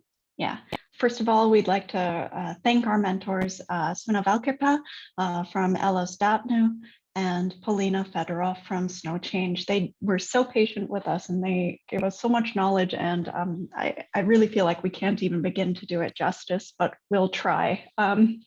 So some context for the project. The Sámi people are the only indigenous people in the European Union, or the lands that we call the European Union. Basically, Sámi lands are spanning northern Scandinavia and the Kola Peninsula, and the Sámi lands span multiple international borders as we might define them. And as happens basically with indigenous cultures all across the world, oppression and forced assimilation of Sámi people is both historical and ongoing. One aspect of this oppression is the silencing of Sámi knowledge on climate change. Sámi are very well aware of the issues and the solutions to climate change or any environmental issues on their lands that they inhabit and in the waterways that they use. But they are essentially being silenced, they're being ignored, and really they aren't even being invited to the conversation. They're being excluded by international governments. So if we could scroll down. Awesome. So just to highlight one of our partners, Ellos Deatnu. Ellos Deatnu means long live the Teno River in northern Sámi. This is one of the Sámi languages that is currently still being spoken. In 2017, the Finnish government introduced restrictions on traditional Sámi fishing methods and extended the privileges of commercial fishermen and tourists. And this group is an activist group that opposes these restrictions. They also promote Sámi self-determination on the river and surrounding lands.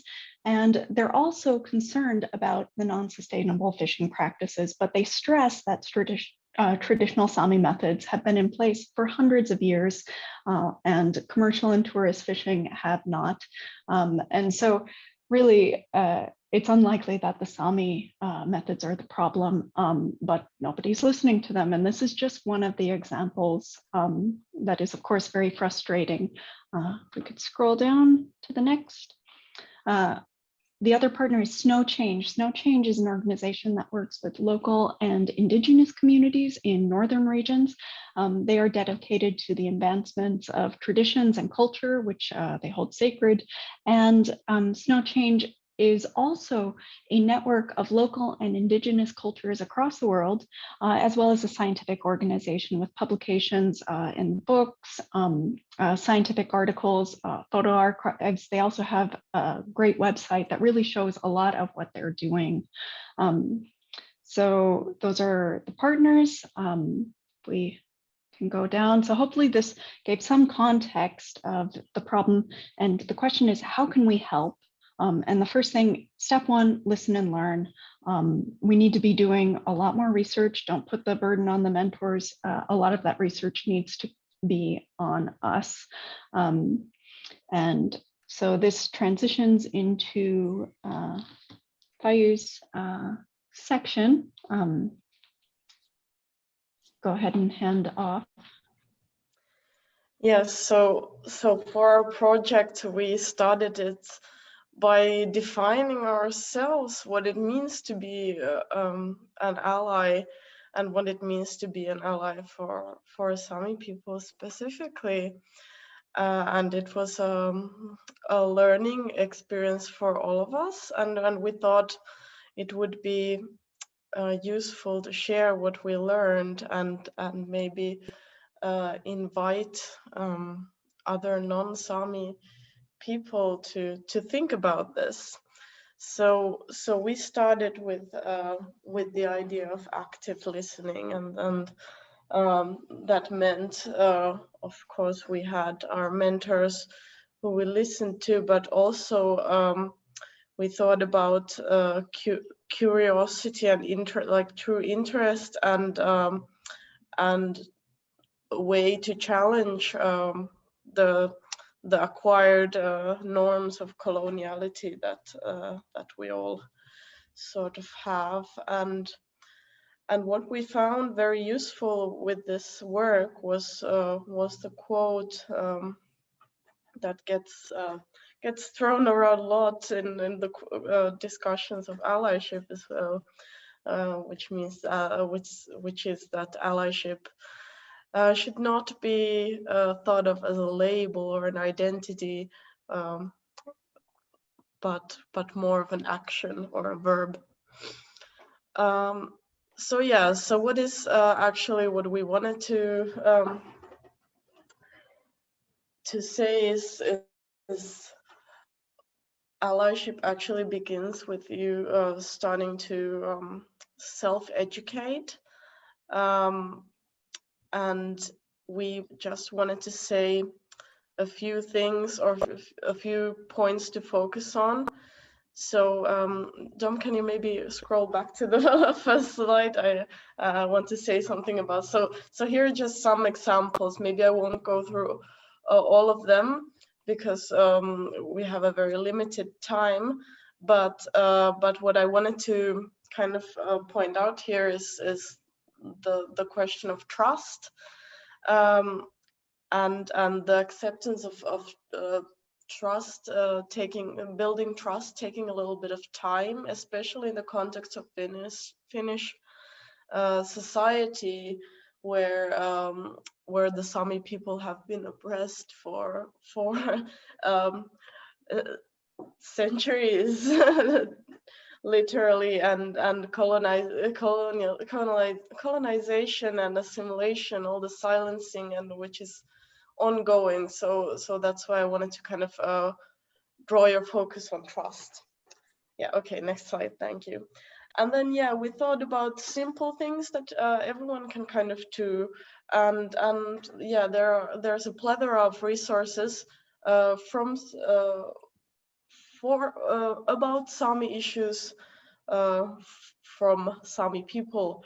And this is what everyone can do to self-educate. And we thought about how you can yourself kind of think about how to be an ally, and maybe a nice example is to think about your own interests and hobbies and things that are interesting to you, and then maybe finding out from that angle how it relates to Sámi people. So I wanted to give an example because I have a lot of friends who are teachers, and I found this wonderful website called Aktavuhta, and it's a resource for teachers to teach their students about Sámi culture. And I found this, and I thought, okay, this is really amazing. I want to share it to my friends. I hope they know about this already. And they didn't. They said, thank you, we didn't know about this, and we will definitely use it. So one of the things that you can definitely do. Yes, and then we thought about allyship not being a one-time thing, but the need for continuity. And this is what Pauliina said in one of our discussions, that the Sámi people need time and mass to progress, to proceed their causes. So our plan is to proceed in our journey of doing allyship. Thank you, Dom. You can carry on. So we compiled a little Sámi allyship starter package, but before I go into that, I just want to briefly say a few words about the global perspective of allyship and eco-justice, because obviously the climate crisis is affecting all of us, but it's usually not the people who cause it who have to make the biggest sacrifices. So it is our all responsibility to act, but it is the indigenous people who already have the knowledge and the know-how to live sustainable in reciprocity of living from the land and giving back to nature. So that makes it so important that their voices get heard. And it's not only about supporting a local community, it simply means listening to them and learning how to save the planet. And that's what makes allyship and solidarity with indigenous community obviously such a good thing and good for everyone. So within these 2 weeks we had at the hackathon, we find a lot of resources. We thought the most easiest way to compile these resources and share them is to make a Google Doc, and it looks like this. So it's very basic, but we thought it's a good way to get started, because, for example, if you're interested or spend a lot of time on Instagram, we have a list here of Sámi activists you can follow. If you're more into films, here's a small list of movies and documentaries. Or if you're more keen on music, then here are a few Sámi artists who are worth checking out on Spotify. But yeah, we have a lot more other stuff compiled here, so feel free to check it out, and please support the Sámi community. And well, I guess that's it for now. And thanks everyone, from the organizers to the participants, and especially to Suna and Paulina, our mentors. We are just very honored and grateful to learn so much from you. Thank you, team 2. That was amazing. So let's go now directly to team 3, whenever you are ready. Hello and welcome. We are team 3. Our team consists of Sheria Sikar, which she is an artist and designer. And from Design Factory, we have Joona. He's a Masters of Arts student in collaborative and industrial design. And we have me, Masters of Science student, International Design Business Management. And we also have Arumina, Masters of Arts student in Creative and Sustainability. Next slide.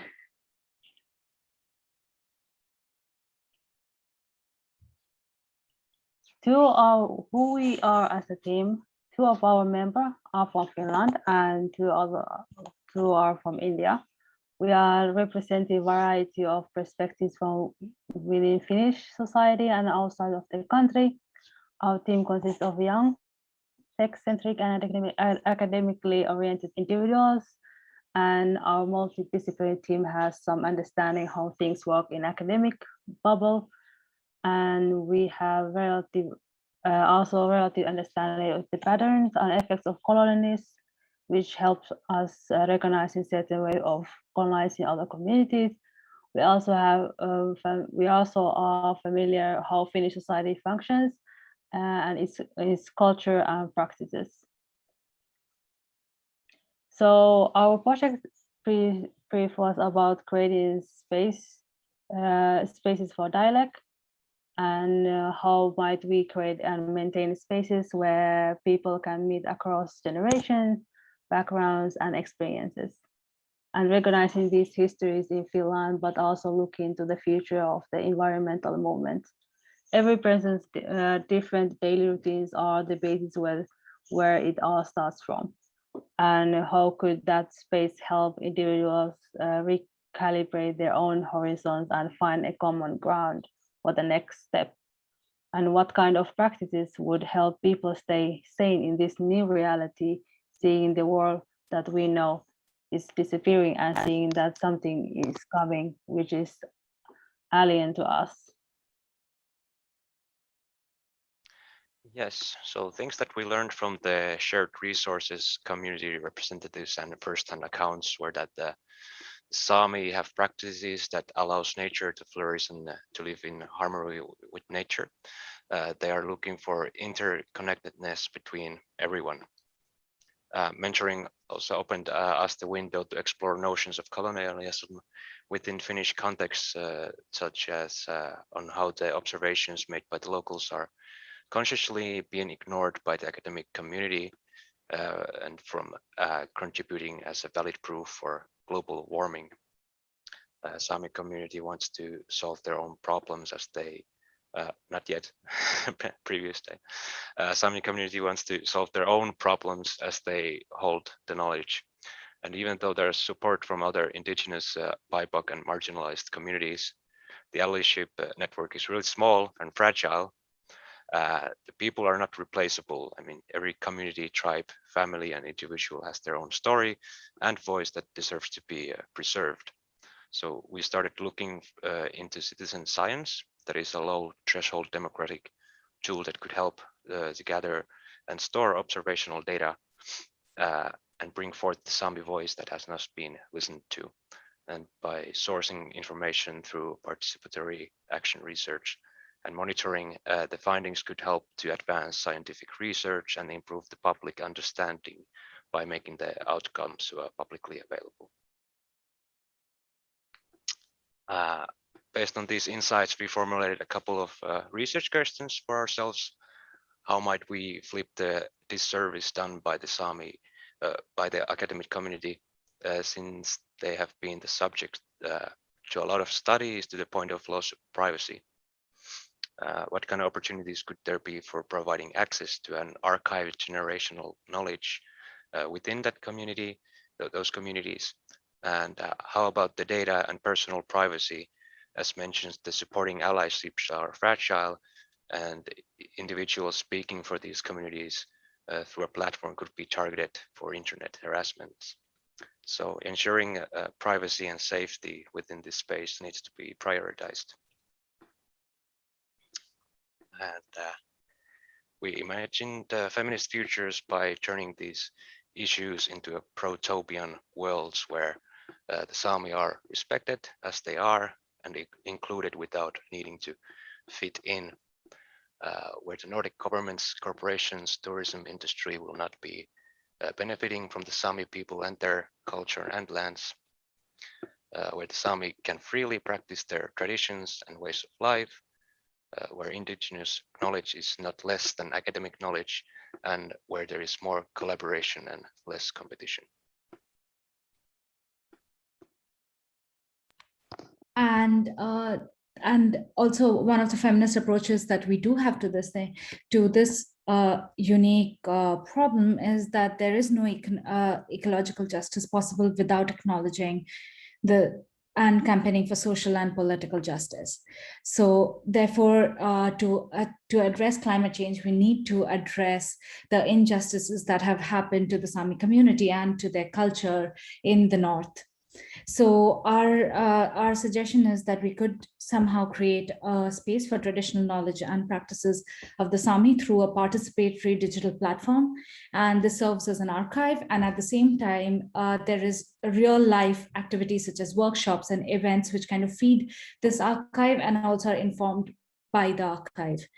And we believe that the Sámi are experts about the land, experts on the land that belongs to them, and their knowledge and observations are essential for tackling any climate change or even having a dialogue about climate change in that region. So there's no point in people sitting in Helsinki talking about conservation in Lapland without acknowledging the practices that exist and have existed there for years and centuries. And this is just a suggestion, and of course the solution can take any form. So this is, sorry, so we are suggesting to use MediaWiki as the content management software. So that's basically going to be the backend. And this is a very, it's an open source interface, which is there. And we are all familiar with it as the Wikipedia interface that's there. So it's meant for collaborative knowledge gathering and sharing. And it's there's enough tutorials and support available. So we're hoping that the transition and the learning is a slightly easier process than having something which is custom built. And so the idea is to have contributions coming from the Sámi community in any form or language that they choose. And there has to be a section on Sámi history and philosophy and a library of legend resources, because there is a lot of caricature in media that exists, and therefore, and there's a lot of very good research done by Sámi researchers or writers, poets, and authors within the community. And there needs to be a space to showcase and highlight this, which is also a very good introduction into the ways of Sámi life. And also a section on the Sámi today, what the struggles are with recognition and what the politics of the region are. And then it comes on like the next section, which is about Sámi traditions and practice. And here there is recording of oral and visual histories, which is public and private. So if there's something which is very dear to the community and you just wanted to record it for the community, there is an option that everything is not public, because there should be privacy, because this is people's lives that we are talking about and their culture is interlinked to that. And then there's observations made while engaging in practice. So the first level is documenting ecological changes by observation, because they are people of the land and they're very familiar with the patterns that they see around them. So they are more tuned to have and to make these observations that are there. And this was something which was very interesting, because talking to both of our mentors who come from different organizations, and it was pointed out that that it's not that scientific knowledge is more superior. If somebody has observed something, then that is equally valid and is the starting point for conversation. And we really want to give room for observations made around the regions. And then the next part of it is documenting ecological changes using DIY citizen science tools. And this is a great place to also involve the youth of the community.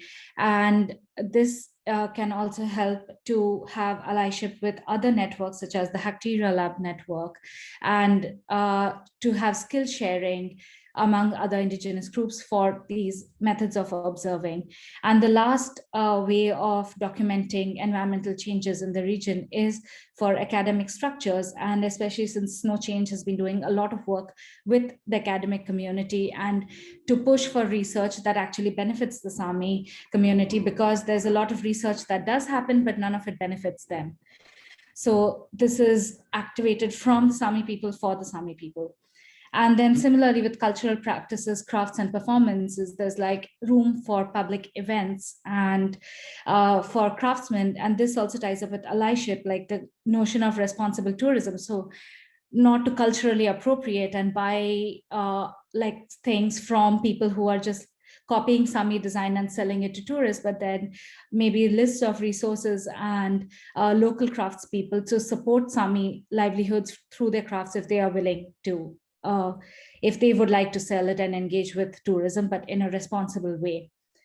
And also the Sámi community is extremely diverse. The diversity is huge, and there's different kinds of activist groups that's there.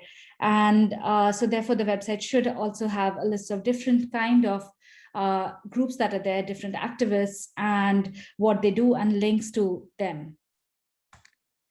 And what is next? So we analyze this for like, what does the archive would look like in 3 years, 5 years, or 10 years? And what are the strengths and weaknesses and threats and opportunities for this? Well, one of the biggest opportunities was that archiving is we are suggesting archiving to be used as a means of dissent. Dissent towards the need of academic requirements to appear in Finnish government policies. So as a form of data activism. And especially this is important because education and science is used as a tool of oppression. And so kind of like breaking the system from inside. But then the weakness is that it's not inclusive of people. It's still a digital tool. So it's maybe not inclusive of people. So therefore it's very important to have real life events as well. And science is also very performative in that sense. It's very much around rituals. So like if that can be converted to like an event or a workshop as well as a data gathering event. And the limitations of it is that we are like very scared that we are reproducing the stereotype that you need to have even more proof for climate change, like climate change exists. So then does this in a way kind of say that, hey, here is the proof of climate change? And also we are like kind of reproducing the stereotype that you need to use digital means to be seen or heard.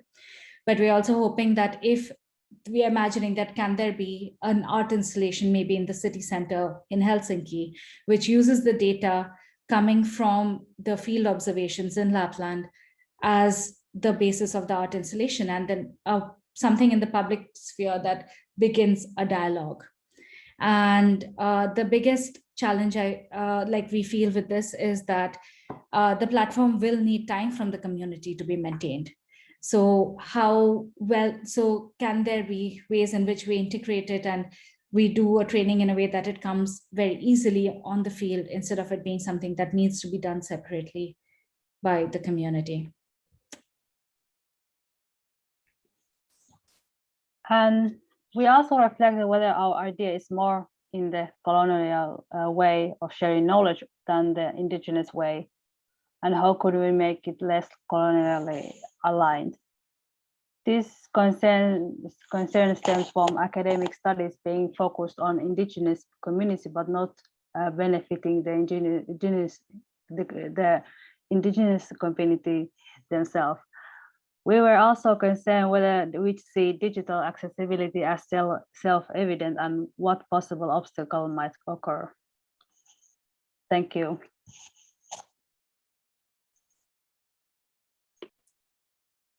Thank you so much. Hashtag that you see now on screen, this tech on Build It, it's like a movement that started a bit shining light on, the fact that technology alone doesn't solve problems that as a society we haven't solved yet. So what technology does, it amplifies specifically social power imbalances. And why I say this, because it's when we're thinking about innovation, it's crystal clear, and there's a lot of evidence saying that we need to put equity at the core, and without social justice, there won't be any innovation that works for everybody. So if those people who have been historically always working in the field of social justice work, and they're there and they have the experience, why aren't those people being at the center of those innovation spaces? And that's a bit of an experiment with it with this hackathon, but we wanted to learn from our partner organizations, our mentors, from their perspectives, what are the most pressing challenges in the Finnish society, and from there develop the briefs. So I think with this event, we would just like to highlight, at least from our experiences, being very enriching to get this plurality of experiences and views.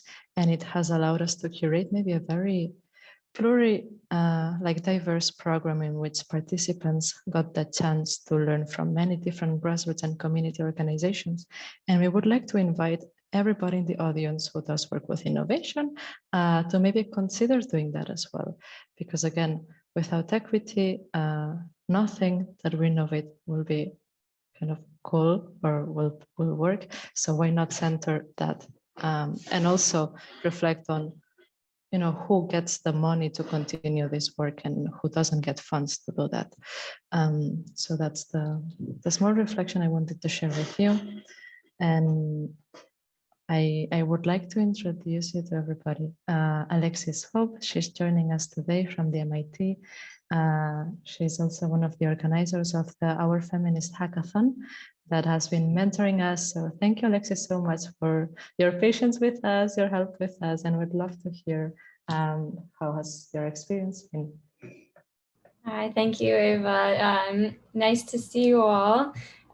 So yeah, we just wrapped up our event, Feminist Futures, on Thursday, and we had our project fair. Here's a link to our website in case you want to read more about how this unfolded in the kind of US context.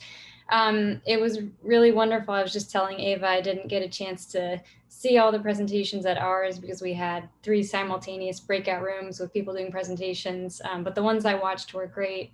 And it was kind of I think the highlight for me was seeing the relationships people built with our partner organizations and how excited the partner organizations were to maybe carry forward some of the ideas. But yeah, I can't wait. I can't wait to read a little bit more about all the projects that came out of this hackathon. And I'm just, yeah, thrilled to learn more about your experience. And yeah, thank you all. And congratulations for all your hard work over the couple of weeks. Thank you, Alexis. So what's next after the hackathon is finished now?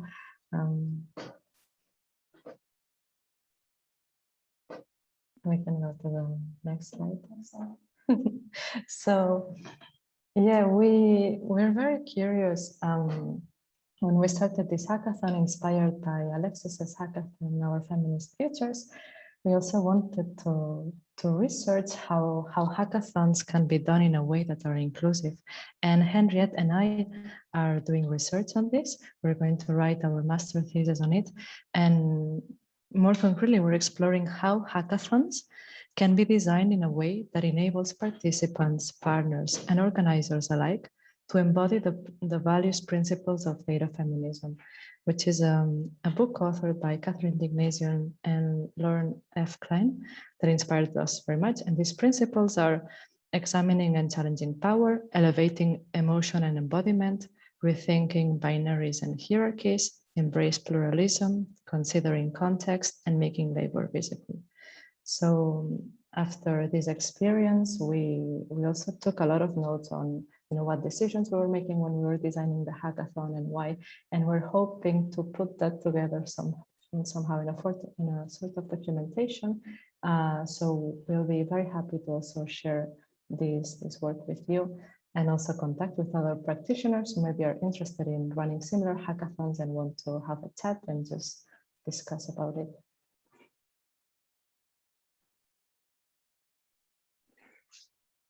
So we've had some extraordinary presentations. I think it was quite overwhelming and exciting to see all their projects, and clearly the effective ways that you've already begun to work with mentors and some of the organizations. So, you know, I think most of us would love to see some of these projects continue forward and in some form or fashion develop further. And in whatever resources we can provide at Aalto University, but also organizations can provide, whether that's non-monetary resources of co-development, co-design, or some monetary financial resources to actually see these projects bloom, would be something we'd love to explore further. This was really kind of a seed that's nurtured extraordinary critical thinking, and now we'd actually need to think about what would it mean to make these really concrete. So we'd love to hear your ideas. We have our Slack channels that you can continue using to engage with us, but there are other opportunities where we can work face-to-face and engage with organizations. So please be in touch with us, and let's think about collectively what can we do to make extraordinary new feminist futures in Helsinki.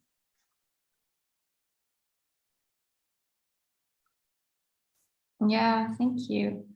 So another thing we've been thinking about is throughout the past 2.5 weeks, the participants in the hackathon have received curated toolkits with various readings, videos, links, and prompting questions. And you can actually see all of these on our website. And so going forward, we're thinking about curating a monthly newsletter with a new theme each month. We would provide cool readings, websites, videos, etc. that talk about the chosen theme from a feminist perspective, like we have in these toolkits now during the past few weeks.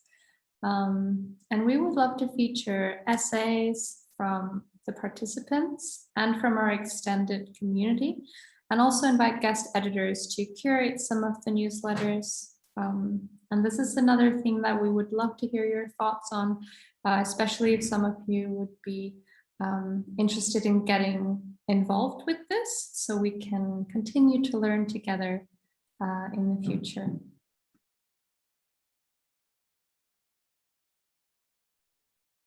Yeah, and one more thing that we have already started to plan a little bit about how we would like to continue with this network, with this platform, is to build a network across the Nordic countries during next fall and next year.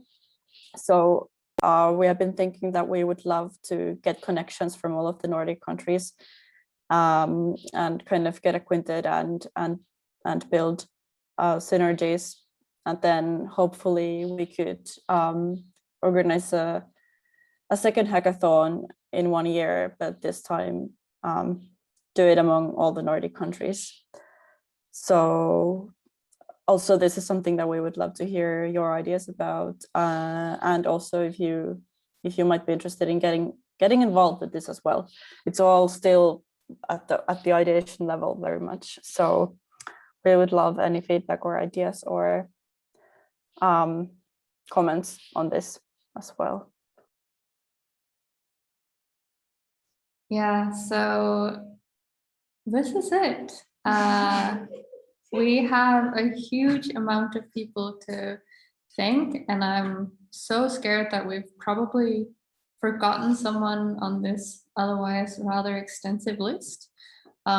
We've had a wonderful public program of talks. They're all available, almost all available now on our YouTube. They will all be available there shortly.